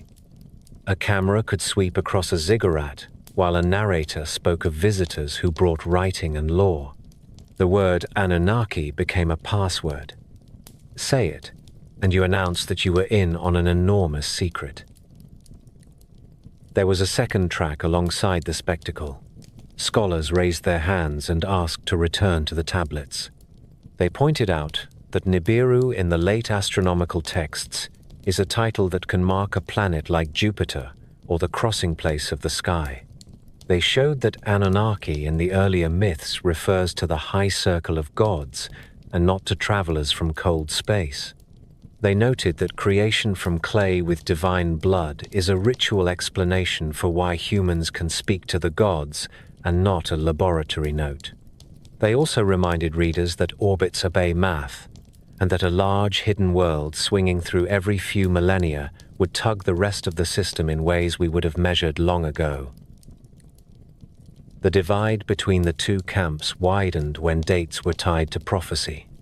As the year 2012 approached, some predicted that the wandering world would return, that old gods would stand again on their platforms, or at least that the sky would misbehave. Astronomers gave interviews with the patience of school teachers. There is no rogue planet, they said. If there were, amateurs with small telescopes would have photographed it years in advance. The year came and went with the usual share of storms and elections. The old tablets stayed put in their cases. The fact that these ideas keep returning says something kind about us. People want meaning on a large scale. The Mesopotamians wanted it too. They found it in a council that set fates, a contract between gods and cities, and a map where every gate had a guardian. Modern readers who are not satisfied with humans' slow work sometimes look for a faster spark. Aliens become a substitute for divine will. Rockets stand in for thrones. The Anunnaki fit easily into that frame because they already carry the weight of origin stories. There is a third path through the modern maze. It sits between debunking and belief. This path treats the ancient texts as human documents that can be read with care, and it allows wonder without surrendering to fantasy. On this path, the flood story tells us about a land that lived with rivers as both gift and threat. The creation of people to carry baskets says something honest about societies that run on organized labor. The descent to the underworld shows how grief is given structure when the dead must be kept close by name and by offering. The Anunnaki on this path are not spacemen. They are the way a city made sense of power, justice, and limits. That does not stop the pop culture borrowings, and perhaps it should not. Fiction lives on what if. A novelist who puts an Anunnaki on a lonely shore and gives him a memory of stars is writing in the same spirit that let a Sumerian sing of a moon god who rides a boat across the night. What matters is that we know which shelf we are on. Myth can be playful and still be true to its source. Pseudoscience pretends to be a manual and then asks to be graded on charm. One persistent aside deserves an answer because it has caused more heat than light. Some writers have connected the Anunnaki with biblical hints about sons of God and giants. It is easy to draw threads across texts if you use only the sound of words. The careful way is to follow the languages and the dates. Ideas do travel. Flood stories surely did. But Mesopotamian gods are not simply rebadged figures in later books. They have their own history. They live in a very specific world of canals, barley, and baked brick. Their stories do not need a later scaffolding to stand. If you walk back to the tablets after a tour through the modern claims, they feel steadier than ever. A scribe in an old Babylonian schoolroom writes that people were made so that the gods would not have to dig. A hymn in Sumerian praises Enlil for setting fates. A list of offerings says that 50 loaves and 10 jugs of beer were given to the high circle at new moon. A boundary stone calls on the Anunnaki to punish a thief of land. None of these lines require a spaceship to make sense. They require a city where everyone knows that work must be shared and that promises must hold. The more you read, the more the modern detours look like a mirror for current hopes and fears. Fear that our knowledge is not enough. Hope that we are part of a wider story. These are fair feelings. The ancients had them too. They answered with temples, calendars, and councils. We answer with telescopes, particle accelerators, and sometimes with mass-market paperbacks that move quickly off the shelf. In both cases, the craving is the same. We want to see the frame. There is no harm in enjoying a television hour where someone points at a relief and says perhaps. There is harm when speculation is sold as translation. The best corrective is not scolding, it is reading. Read an account tablet that lists the rations for a canal crew, and then read the lines in Atrahasis, where the gods decide that people will carry baskets. Read the lament for a fallen city, and stand in front of a burned brick layer in an excavation trench. Read a hymn to Inanna, and walk the plan of Uruk where her temple stood. The old stories will earn your trust without help. In the end, the modern life of the Anunnaki has two branches. In one, they are managers of a universe that runs on decree, offering, and measured time. In the other, they are travelers from a far world who left us a mixed inheritance of freedom and servitude. The first branch is backed by clay and context. the second by wish and rhetoric. Both are now part of cultural memory. Only one needs a glossary. The word Anunnaki was once a scholar's term that lived mostly in footnotes and seminar rooms. Then, something changed. A minor caste of ancient deities walked onto the bright stage of modern culture and found themselves playing every role from cosmic mentor to secret overlord. It did not happen in a single season.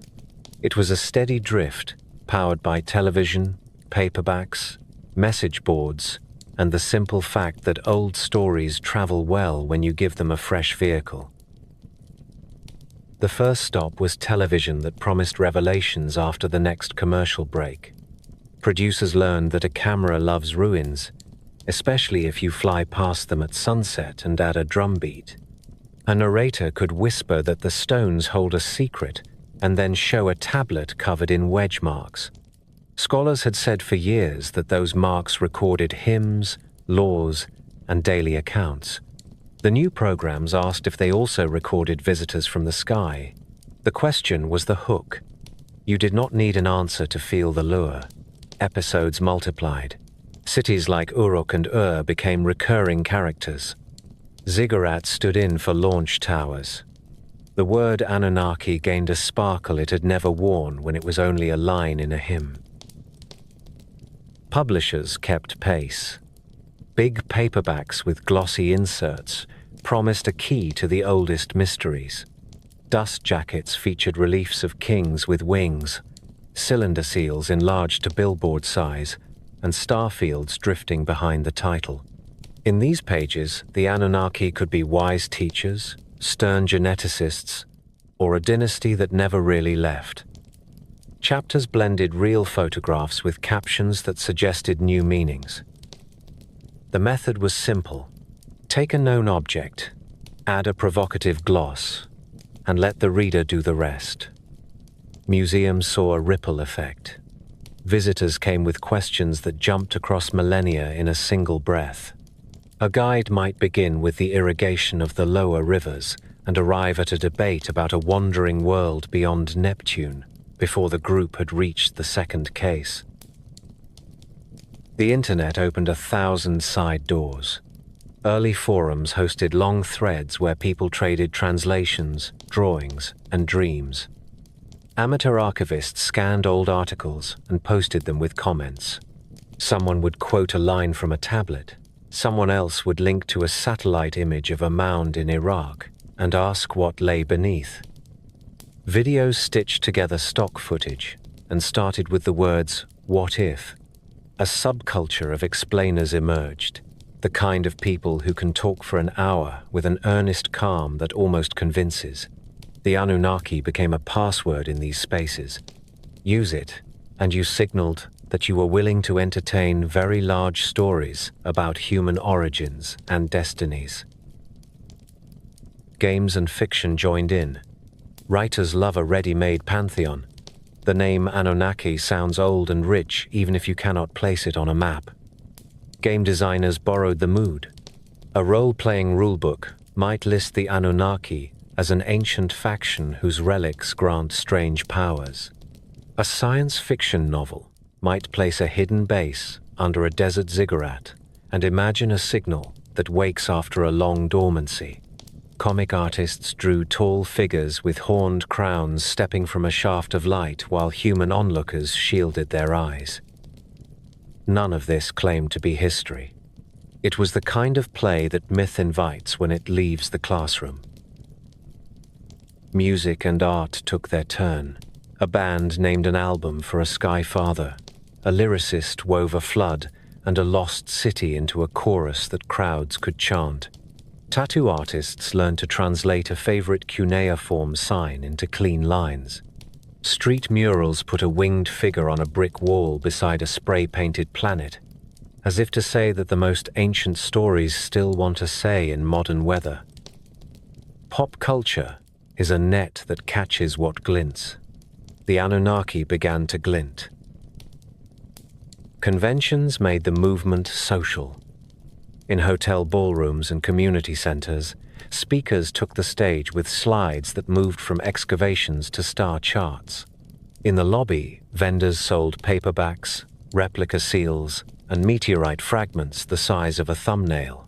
In one corner, a retired engineer explained to a teenager how a reed boat might behave on a sudden flood. In another, a podcaster recorded interviews about a possible return date for an object no observatory had tracked. The gathering was part science fair, part revival, and part book club. Most people came for the thrill of an idea that linked the first cities to the far future. Museums adapted. Curators learned to anticipate questions that were not in the wall text.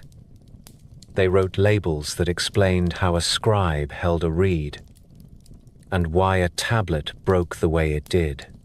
They added a panel that said what Nibiru means in the late star lists and why scholars do not use it for a hidden planet. Docents practiced clear answers that respected curiosity while pointing back to the evidence in the case. Some exhibitions staged a gentle debate by placing a tablet of the flood beside a map of ancient river channels and a photo of a modern levee. The effect was to show that myth, environment, and memory form a braid rather than a riddle box. Schools also felt the ripple. Teachers found that a lesson on Mesopotamia drew more attention when it acknowledged the pop culture version, and then used that interest to teach how we know what we know. A class might read a short passage from Atrahasis and then try to design a simple boat out of reeds and paper to carry a handful of grain across a tub. Another day they might examine a boundary stone and write a modern contract that borrows its language. The word Anunnaki becomes a doorway to the real daily world of barley, brick, and debt. The wildest corners of the web offered other performances. Some turned the Anunnaki into a set of masked rulers who pull strings behind elections and bank ledgers. Others fused them with saints, demons, or hidden bloodlines. The pattern is familiar. Take a term that carries age and authority, detach it from context, and let it absorb whatever a moment fears or craves. In this mode, the Anunnaki are a mirror that reflects modern suspicion. When institutions disappoint, a story about unseen hands can feel like an answer, even if it leaves you more anxious than before. Meanwhile, a quieter current has grown. Independent translators post side-by-side renderings of short hymns.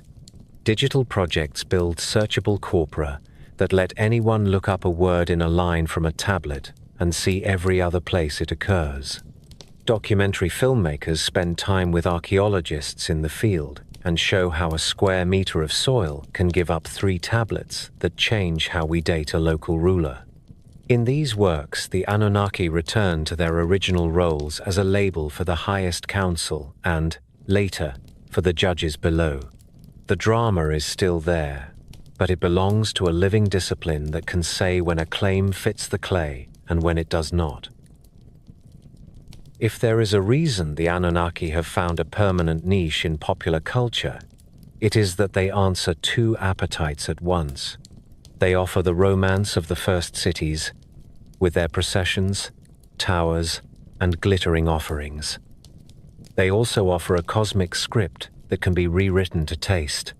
You can cast them as guardians, or as tyrants, as teachers, or as creditors. Their very flexibility is what carried the term through ancient centuries as duties shifted from sky to underworld. The same flexibility carries the term through modern media as it moves from a footnote to a headline and back again. The risk is confusion, but there is also a gain. People who would never have thought about Sumer now look up cuneiform and learn the difference between Sumerian and Akkadian. A viewer who arrives for a grand story about lost knowledge may stay long enough to learn why a calendar matters to a farmer, how a canal roster was kept fair, and what it meant to swear by the names of the old High Court. If the cost is that a museum guard has to smile through one more question about a hidden planet, that seems a price worth paying. The path from obscurity to spotlight has left the Anunnaki with a double life. They are still the elders who set destinies in tablets and who sit in judgment below. They are also symbols that modern creators use to signal depth and mystery.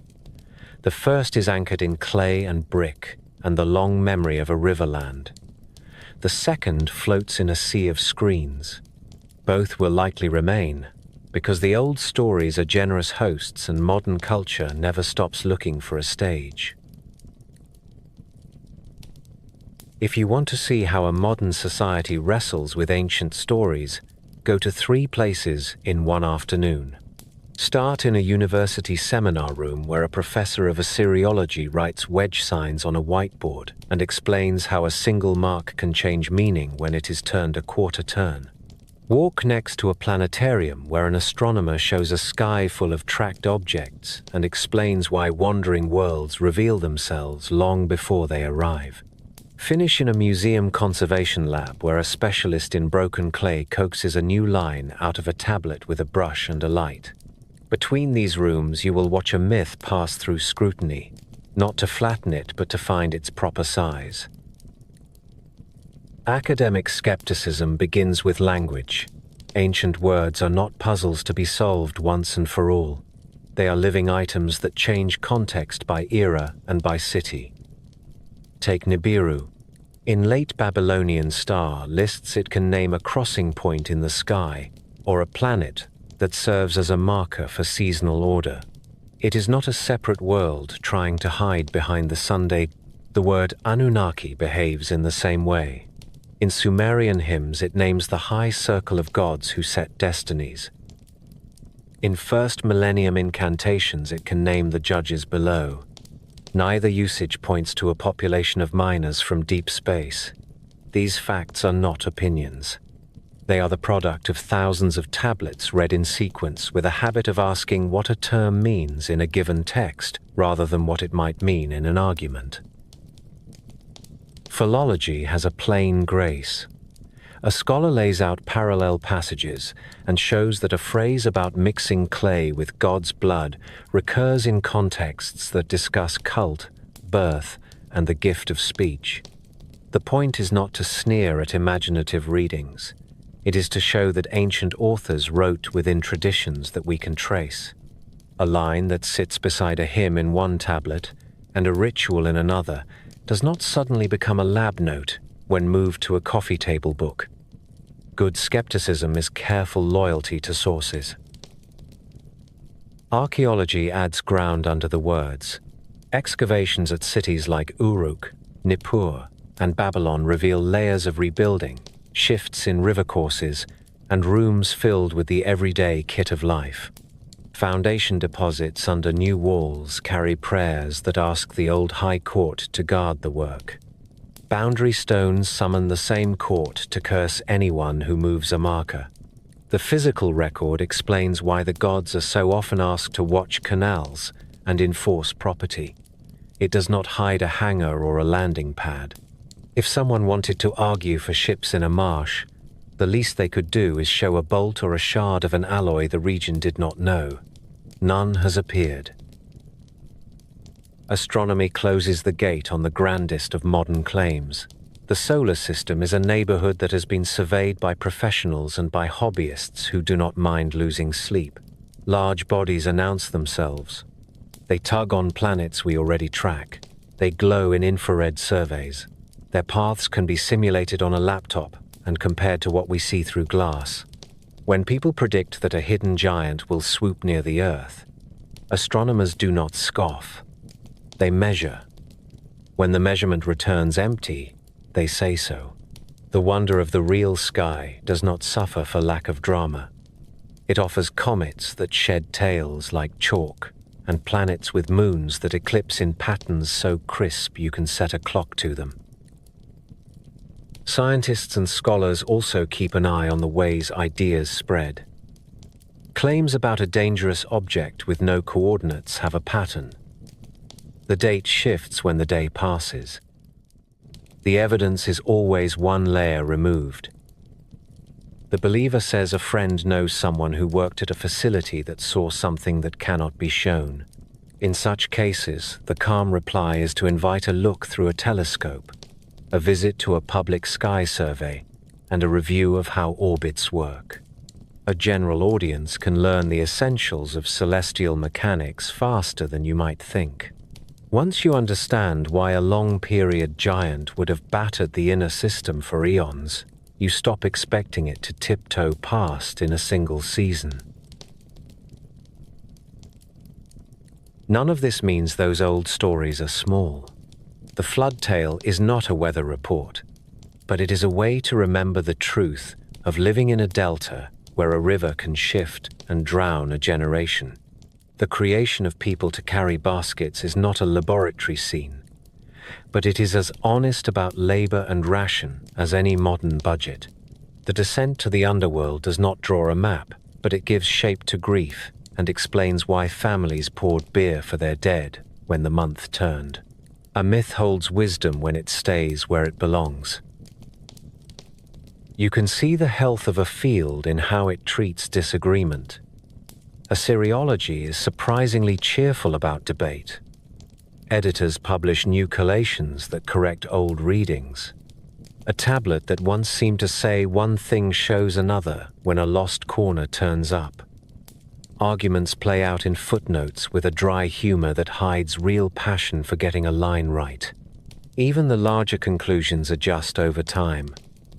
A century ago, scholars wrote about fixed pantheons. Today they speak of divine households that shift by city and by period, which gives you a richer view of why a name like Anunnaki can travel from the sky to the deep. There is also a lesson in humility that comes from the tablets themselves. Clay is fragile, yet it outlives empires. A temple burns, and the heat bakes a library into durability. A flood knocks down a wall and seals a storeroom where a clerk last stacked a set of loans. When we read what he wrote, we are not only learning about gods, we are seeing how human beings in a hard place made systems that lasted. Scribes invented a way to number time that still governs our days. Surveyors set boundary marks that lasted through dynasties. Priests created calendars that moved crowds in step. These achievements stand whether or not anyone ever looked down from another world. The legacy of the Anunnaki in modern life is therefore a double thread. On one strand, the name is a teaching tool. It leads students toward the first cities, the first ledgers, and the first grand attempts to put justice in writing. On the other, the name has become a canvas for new stories that say something about our own anxieties and wishes. Both strands will continue. One stays anchored to clay and careful reading. The other floats and changes color with each decade. It may be that the endurance of the old term depends on that flexibility. A living culture finds uses for an ancient label, even when the original owners might not recognize the part. What matters is that we keep the categories straight. When a museum label tells you that a tablet is a hymn to Enlil recorded in Sumerian and copied in Akkadian, that is, a piece of knowledge hard won. When a late-night host tells you that the same hymn is a veiled description of a machine, that is theater. Enjoy the show, but do not put it in a footnote. The ancient authors deserve that respect. They built a world in words that explained why cities rise and fall, why work must be shared, and why promises bind. They named a high council that fixed destinies, and they later pictured that council as a bench of judges below. That is quite enough grandeur for one tradition. If you want a last test of how myth and science can coexist without quarrel, go back to the planetarium after dark. A guide dims the lights and brings up the sky of a spring night over the lower rivers 4,000 years ago. The constellations look both strange and familiar. The moon rises. A line appears that marks the path of Jupiter as it would have moved that month. The guide quotes an omen that links the bright god to good harvest if a wind blows from a given quarter. Then the guide explains how the planet loops against the background stars because of the dance of our orbits. No one in the room feels cheated. The old line and the new explanation sit together as neatly as an offering bowl inside a brick shrine. The Anunnaki keep their seat in memory. The sky keeps its beauty. We keep our appetite for both. Walk into a quiet room with a single clay tablet on its stand, and you can feel the distance between us and the first cities shrink to nothing. The marks are small and tidy, a list of offerings, a hymn, a king's boast. Somewhere behind it stands a priest who counted loaves at dawn, or a scribe who copied a line until it sounded right. Out of this plain material, the people of the lower rivers built a map of the unseen that they called the work of the Anunnaki. It explained why days had shape and why rulers needed limits. It said that destinies were spoken in a court that stood above human quarrels. It was practical spirituality, and it proved durable. The old stories are not random legends, stacked one on another. They are a joined system. The separation of sky and earth gives the world structure. The council of the high gods sets fates so that kingship and calendar have weight. The creation of people answers a labor problem and justifies a social order where canal, rosters, and temple rations matter. The flood resets the balance when growth outruns the land's patience, then leaves a promise that life will continue within a narrower span. The descent to the realm of the dead teaches that grief can be managed if the living remember the names of their own. Each episode solves a problem that a city faces and turns it into a story that can be repeated at festivals and read in quiet rooms.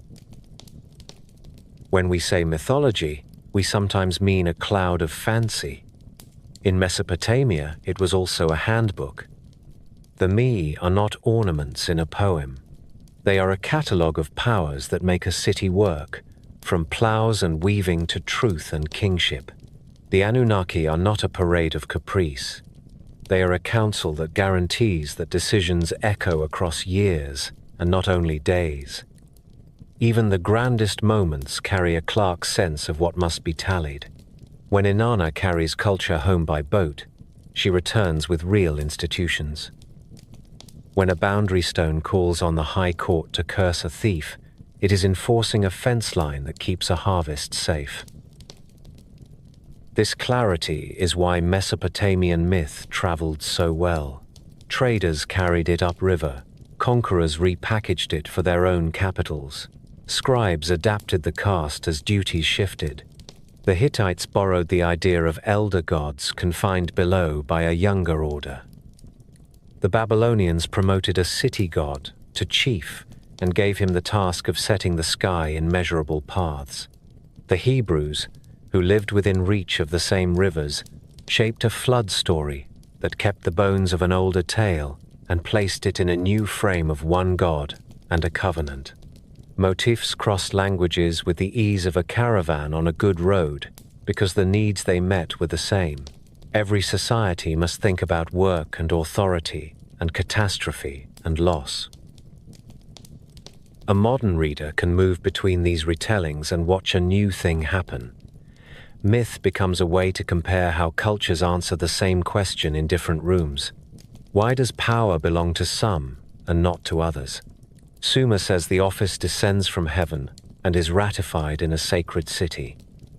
Babylon says a god who rebuilds the world earns the right to rule the rest. Israel says a single creator binds kings to justice and remembers the poor. The argument is centuries long and entirely civil on the page. Each tradition hands down a set of stories and expects citizens to live with the consequences. There is a pleasure in how concrete the Mesopotamian system stays, even at its most cosmic. Ziggurats are not abstract ladders. They are bricks that lift a ritual to a height where a procession can be seen across a city. A calendar is not a metaphysical diagram. It is a schedule for canals, sowing, and harvest that people chant so everyone shows up on time. Omens do not turn people into puppets. They turn attention outward to sky and wind so that decisions are made with care. The Anunnaki sit above, but they never float away from streets where millstones turn and barges nose through a narrow lock. If you ask what gives these myths their staying power, the answer is that they keep their feet on the ground while their eyes are on the horizon. They admit that the world is perilous, and that the best you can do is share burdens and keep your promises in the sight of witnesses who will outlast you. They give a name to fate but leave room for argument and mercy in the figure of a god who looks for humane paths when rules chafe. They praise order but do not pretend that order is free. Someone must clean the silt from a canal. Someone must sing a lament when a city falls. The stories do not excuse those tasks. They honor them. They also acknowledge limits without despair. Mortality arrives after the flood, not as a curse only, but as a boundary that makes society bearable. The afterlife is no prize, yet the living can comfort the dead with regular attention. Kings may boast, but every tablet that records a grant also calls on the highest court to punish future fraud, which is a quiet confession that power needs breaks. A tradition that says such things is not just old, it is mature. When the Anunnaki step into modern imagination as aliens or secret patrons, we are watching a familiar human move. We take an elder symbol for order and fit it to fresh anxieties. Sometimes that is playful and generous. Sometimes it is a shortcut that mistakes wonder for evidence. Either way, the term endures because it remains a useful vessel for awe. A writer can put it in a sentence, and readers will sense that something large is at stake, even if they cannot say why. The better use is to let the old idea do the job it was built for. Treat Anunnaki as the name for the High Council in a world that believed the universe runs on rules that cities must honor. Read a hymn to Enlil, and then look at the plan of Nippur where petitions were brought. Read the flood story, and then look at the silt band in a trench at Read a boundary curse, and then walk along a modern levee and feel in your body why a line matters. The myths are not there to escape reality. They are there to bind reality together with clear language and shared memory. There is one last way in which these stories are modern. They encourage a habit of transparency. Decisions must be spoken in public. Oaths must name witnesses, divine and human. Rituals should be regular and visible. You could almost say that the invention of accountability begins here, in the insistence that a fate is not a whim, but a decree that can be heard and weighed. When later cultures adopt written law and public festival, they are building on ground that the first cities stamped with wedges. So when you stand in that quiet room and the tablet on the stand still looks small, remember what it contains: a belief that time is countable, a conviction that work is a shared trust, a fear of flood and famine, offset by a stubborn faith that order can return if cities rebuild and gods forgive, and a name for a council that guarantees that words have weight. The Anunnaki survive not because they are glamorous, but because the world still needs what they represent. If you strip the gold from the funerary masks, roll up the painted wall reliefs, and set aside the grand names, what remains is a set of worries and hopes that look very familiar. Rain in season, children who live, work that counts. A fair hearing when trouble comes. The Anunnaki myth cycle is a long conversation about those things. It is a human story that tried to make the unpredictable seem bearable and the ordinary feel worthy of ceremony. Start with work.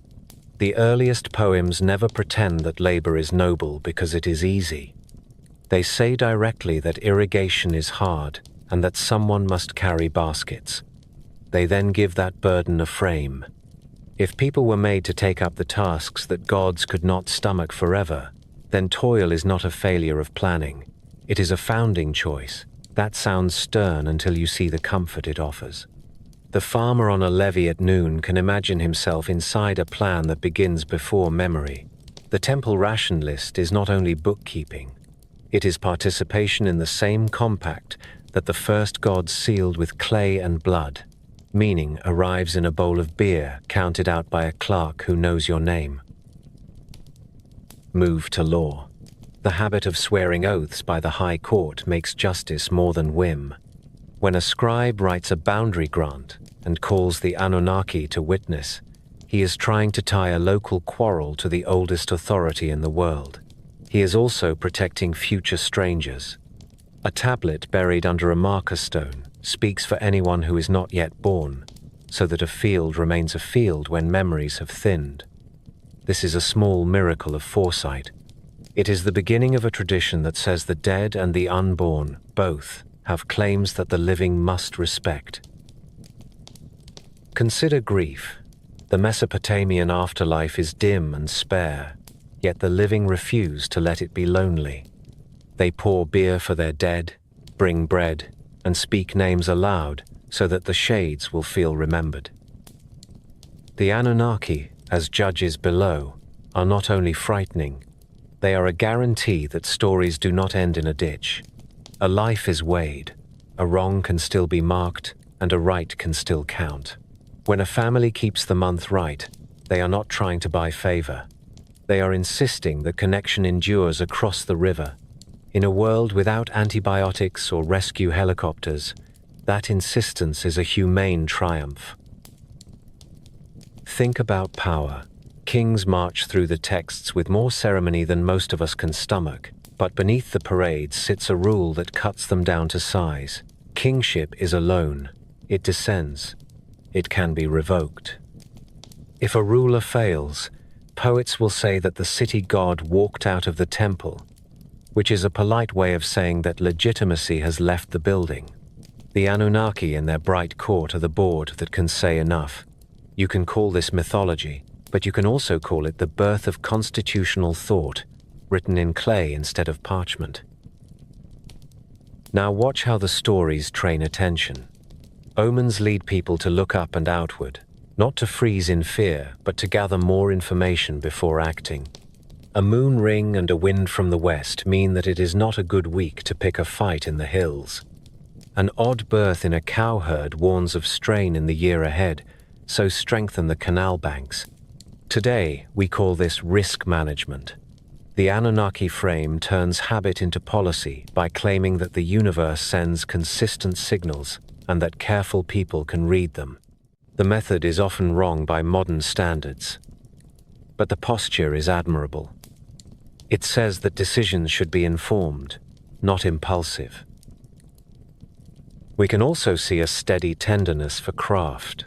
Enki is the patron of clever hands. Ninhursag is the patron of life that is well made. The Mi include weaving, carpentry, music, and brewing.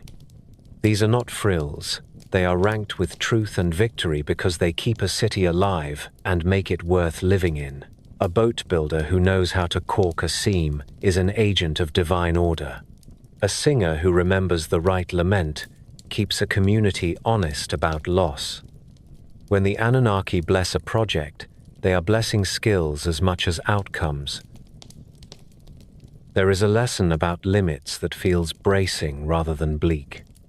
After the flood, the span of human life is shortened, not to punish, but to prevent the world from choking on success.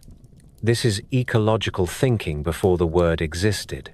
The council chooses a ceiling so that the system can persist.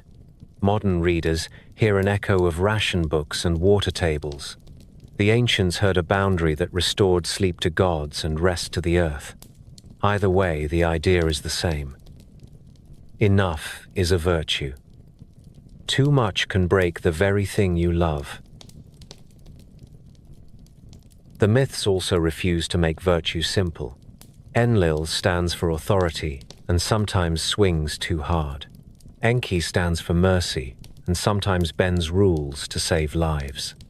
Inanna stands for desire and ambition, which can build cities and start wars. Utu stands for justice and is asked to read hearts as well as tablets. These portraits are unflinching. No god is a cartoon. No impulse is pure. A reader learns to value, balance, and to mistrust any single quality that claims to rule alone. Bring the camera closer, and you can see daily scenes that the stories sanctify without fuss. A brewer skims foam in a courtyard and tips the first cup on the ground for the god. A canal crew breaks in the shade to eat dates and flatbread, then returns to lift baskets in a chain that runs like a drumbeat. A shepherd calls his flock from a levee as a scribe waits with a stylus to tally the count. A midwife dips a cloth in cool water while a family murmurs a hymn to the mother of all living. When the High Council blesses the city, it is these tasks that grow easier for a season. Myth gives them a frame and a thank you. Even war is brought within rules. Before a campaign, kings consult omens and priests. They make offerings and swear that they will spare certain sanctuaries. When the season ends, they hang up weapons and mark a festival that mends civic life. The Anunnaki do not ban violence, they domesticate it. They require that power answer to expectation. If that sounds naive, remember how many modern states still need rituals to shepherd troops home and to reknit a city after strain. The human story also includes a taste for second chances. The flood ends with regret and a new plan rather than a boast. Inanna returns from the underworld through a negotiated substitution that keeps the rules while letting life resume. Even curses on boundary stones include a line that says the gods will bless anyone who restores what was broken. Mercy threads through the hard talk because people cannot live on law alone. It is easy to think that belief in a council of gods belongs to a distant past. Then, you notice how much of our life still echoes the older pattern. Companies and courts sit in rooms and decree outcomes that shape years for thousands. We build calendars that tell us when to plant, when to pay, when to gather, and when to rest. We keep ledgers and expect strangers to honor them. We pour drinks for absent friends and speak names at graves. We hope that someone beyond the room keeps a record of what was fair and what was mean. The labels have changed, the habits have not. What the Anunnaki offer in the end is not a set of exotic images, but a way to match human scale to cosmic scale. They make it possible to say that a loaf offered in a side chapel and the path of Jupiter across the month both belong to the same order. They make it possible to believe that a law carved in stone and a prayer whispered at night both carry weight because both are answered in places that outlast any one life. That belief steadied people who lived with fickle rivers and capricious kings. It can steady us as well if we translate the terms with care. So the human story behind the Anunnaki is not really about gods. It is about the choice to live as if words matter, as if work is holy when shared, as if limits are a gift, and as if memory binds the living and the dead. The first cities pinned those choices to clay. The tablets are small, but they keep speaking. If you want to test whether the Anunnaki are only words, take a map and go where their names first made sense. The story lives in places. It breathes in the shape of riverbeds and the smell of baked brick after rain. A myth that began as talk in temples still has addresses. Start at Eridu, far to the south where the ancient shoreline once lapped against low ground. Here the Sumerians said Enki kept house at the meeting of sweet water and salt. Archaeologists found a stack of temples, one built over another like chapters placed on a shelf. Each layer carried an altar and a plan that grew a little more ambitious than the one beneath it. Stand there, and you understand why a god of wisdom would live at a margin between worlds. The sound of reeds in a breeze is a quiet lesson in beginnings. Move north to The ziggurat rises from the plain with the stubborn pride of a survivor. Woolley cleared its stairways and found the royal cemetery nearby, where gold, lapis, and carnelian lay with lyres and carts in a pageant of farewell. You can trace the route of a funeral party in your head. Musicians led. Attendants followed. A queen descended to a chamber furnished as if for an evening that would never end. The logic was clear. The underworld needs civility too. When hymns speak of judges below, they do so in a culture that packed a lamp and a cup for the road. Uruk still sprawls like a small country. It once held districts for Inanna and An, with platforms and halls that could hold crowds whose voices would roll like surf across sunlit brick. Uruk gave us writing, and the first argument about what a city is for. Walk its mounds, and you can almost hear the clicks of styluses and the creak of loaded carts in lanes lined by mud walls. When a tale says that Inanna sailed home with the gifts of culture, Uruk is the city she made worthy of the cargo. Nippur looks modest from a distance, a tangle of mounded earth with baked brick peeking through. But this was the seat of Enlil and the place where kings sought the right to rule. The Kur precinct gives the idea of a cosmic council a floor plan. Courts, storerooms, stairways, and altars are pieces of a working campus where petitions rose, with incense and clay tablets moved like memos between rooms.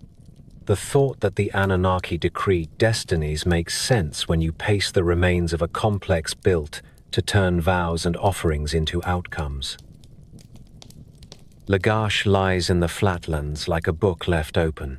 Here the first legal reforms were carved by a ruler who wanted to curb abuses and defend the weak. Texts from this city have the bite of minutes taken at a tense meeting. They speak of fishing rights in canals, of rations, and of officials who had learned to take too much. The gods of a high council mattered here because someone had to hold the line when the strong leaned hard on the rest. Kish was a northern sentinel. The king list gives it the honor of rule after the flood. Its tells still keep the earth color of long years of Sunday. Armies passed up and down past these fields on their way to quarrels that we know only from terse entries. A city that watches a frontier learns to love documents. It also learns which gods to call when you must insist that a promise endure when a throne falls. Shuruppak gives a different sort of chill. This is the city that later storytellers named as the home of the flood hero. Excavations exposed a band of river clay that suggests a catastrophic inundation in the early 3rd millennium. Not the end of the world, but the end of a generation's plans. Read the flood tale after you handle that earth, and it becomes plausible in a new way. A council that decides to reset the world sounds like a poet's answer to a city racing to rebuild. Across the Tigris stands Ashur, a city that would give its name to an empire.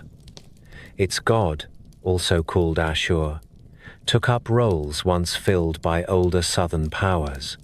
Palaces rose along the river with courtyards where kings displayed reliefs of hunts and battles in long, cool corridors.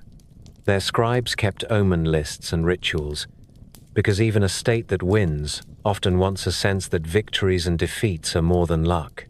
Here the old title Anunnaki still appears, now as part of a wider ledger that includes the fortunes of campaigns and the seating arrangements of conquered gods. On a bend of the Euphrates lay Mari, a river hub where palaces held hundreds of rooms and archives bulged with letters. The tablets there record kings sending messengers with gifts and threats, governors complaining about barley shortfalls, and priests reporting omens from sky and sheep. The Anunnaki enter these lines as witnesses, a shared language of authority that let one city understand another's oath. A myth becomes policy when it is useful in a letter that must move men and grain. Nineveh and nearby Nimrud take you into the rooms of Ashurbanipal. His library hoarded knowledge with a zeal that still startles. It kept the Epic of Gilgamesh and the rituals that named the gods in the right order so that a plea would find its target. In these shelves, the Anunnaki survived the fall of the cities that first named them. The kings who carved lions kept the songs of older priests because the words still worked. Then there is Babylon, a city that insisted on being the center of whatever world it belonged to. Its processional way ran between walls faced with glazed brick in the color of deep sky. The Ishtar Gate wore dragons and bulls that announced serious business within. In the temple quarter, the New Year rites bound calendar to kingship and placed Marduk at the head of a pantheon that still remembered the older family. When lists divide the Anunnaki into those of heaven and those of earth, that neat arithmetic fits a city that liked tallies, schedules, and measured glory. The story is not only in the ground. It lives in cases and drawers. The Iraq Museum in Baghdad holds riches that tell the whole arc, from prehistoric pottery to the tablets that name the high gods. The British Museum houses the flood tablet that made a young reader jump from his chair. The Louvre keeps kings in stone, who still stare like men who intend to be obeyed. Berlin's museums hold a gate that glitters even in modern light. Each gallery is a stop on the same river of objects that began as offerings and records, and ended as ambassadors. What you notice, as you connect these points, is how thoroughly the ideas cling to geography. A god of sweet waters belongs at Eridu because the plain needs fresh water to live. A council that sets destinies belongs at Nippur because every city sent prayers there. Judges of the underworld fit a society that buried its dead with lamps and spoke month rites at graves. The Anunnaki are not floating abstractions. They are titles that took shape where real people dug, counted, swore, and hoped. Methods matter in this map. Archaeologists trowel layer by layer and log, each find with the care of a clerk, because objects without context can lie. A tablet found in a trash pit near a temple kitchen can teach more about offerings than a tablet found in a dealer's case. Survey teams track canal lines visible from the air and then walk them on foot to see which bends still hold moisture in a spring month. Specialists test bricks for salt to guess why a quarter of a city failed. Out of such patient work comes a better sense of why the people who named the Anunnaki made the choices they did. There is also the living land. Marshes returned in the south after years of loss, and with them returned the look of a world that knew reed boats and water buffalo in channels bright with dragonflies. Farmers still coax grain from soil that shines with salt when you walk at noon. Pilgrims and guards still stand on ziggurat steps and watch wind push dust along the horizon. A story that began 5,000 years ago can still borrow details from an afternoon's walk. When you lay the map on a table and place a finger on each city, the old narrative falls into place without effort. This is the family of the sky born out of the plain. This is the council that speaks in a temple where a king asks for a year of favor. This is the court below where judges listen to names read in a ritual voice. The Anunnaki are the spine that holds the map together. Follow that spine, and you can travel from a first shrine on a sandspit to a library where a schoolboy learned to copy a floodline. Stand back from the tablets and ruins, and you see a simple pattern. The Anunnaki were the grammar of a civilization that needed order in a land of restless water. Cities named patrons, set calendars, swore oaths, and trusted that a high court would hear. When empires rose, the council was reorganized. When empires fell, the names survived in libraries that outlived their walls. Modern readers borrowed the term for new tales, but the core remained the same. It is a promise that work, law, memory, and fate can be spoken clearly and kept. The story ends where it began, on the plain. A ziggurat step warmed by Sunday, a canal bend furred with reeds, a tablet that still carries a thumbprint. The voices behind them are gone, yet the system they built can still be read. It tells us to count carefully, to share burdens, to respect boundaries, and to leave room for mercy. That is not a distant theology. It is a manual for living together.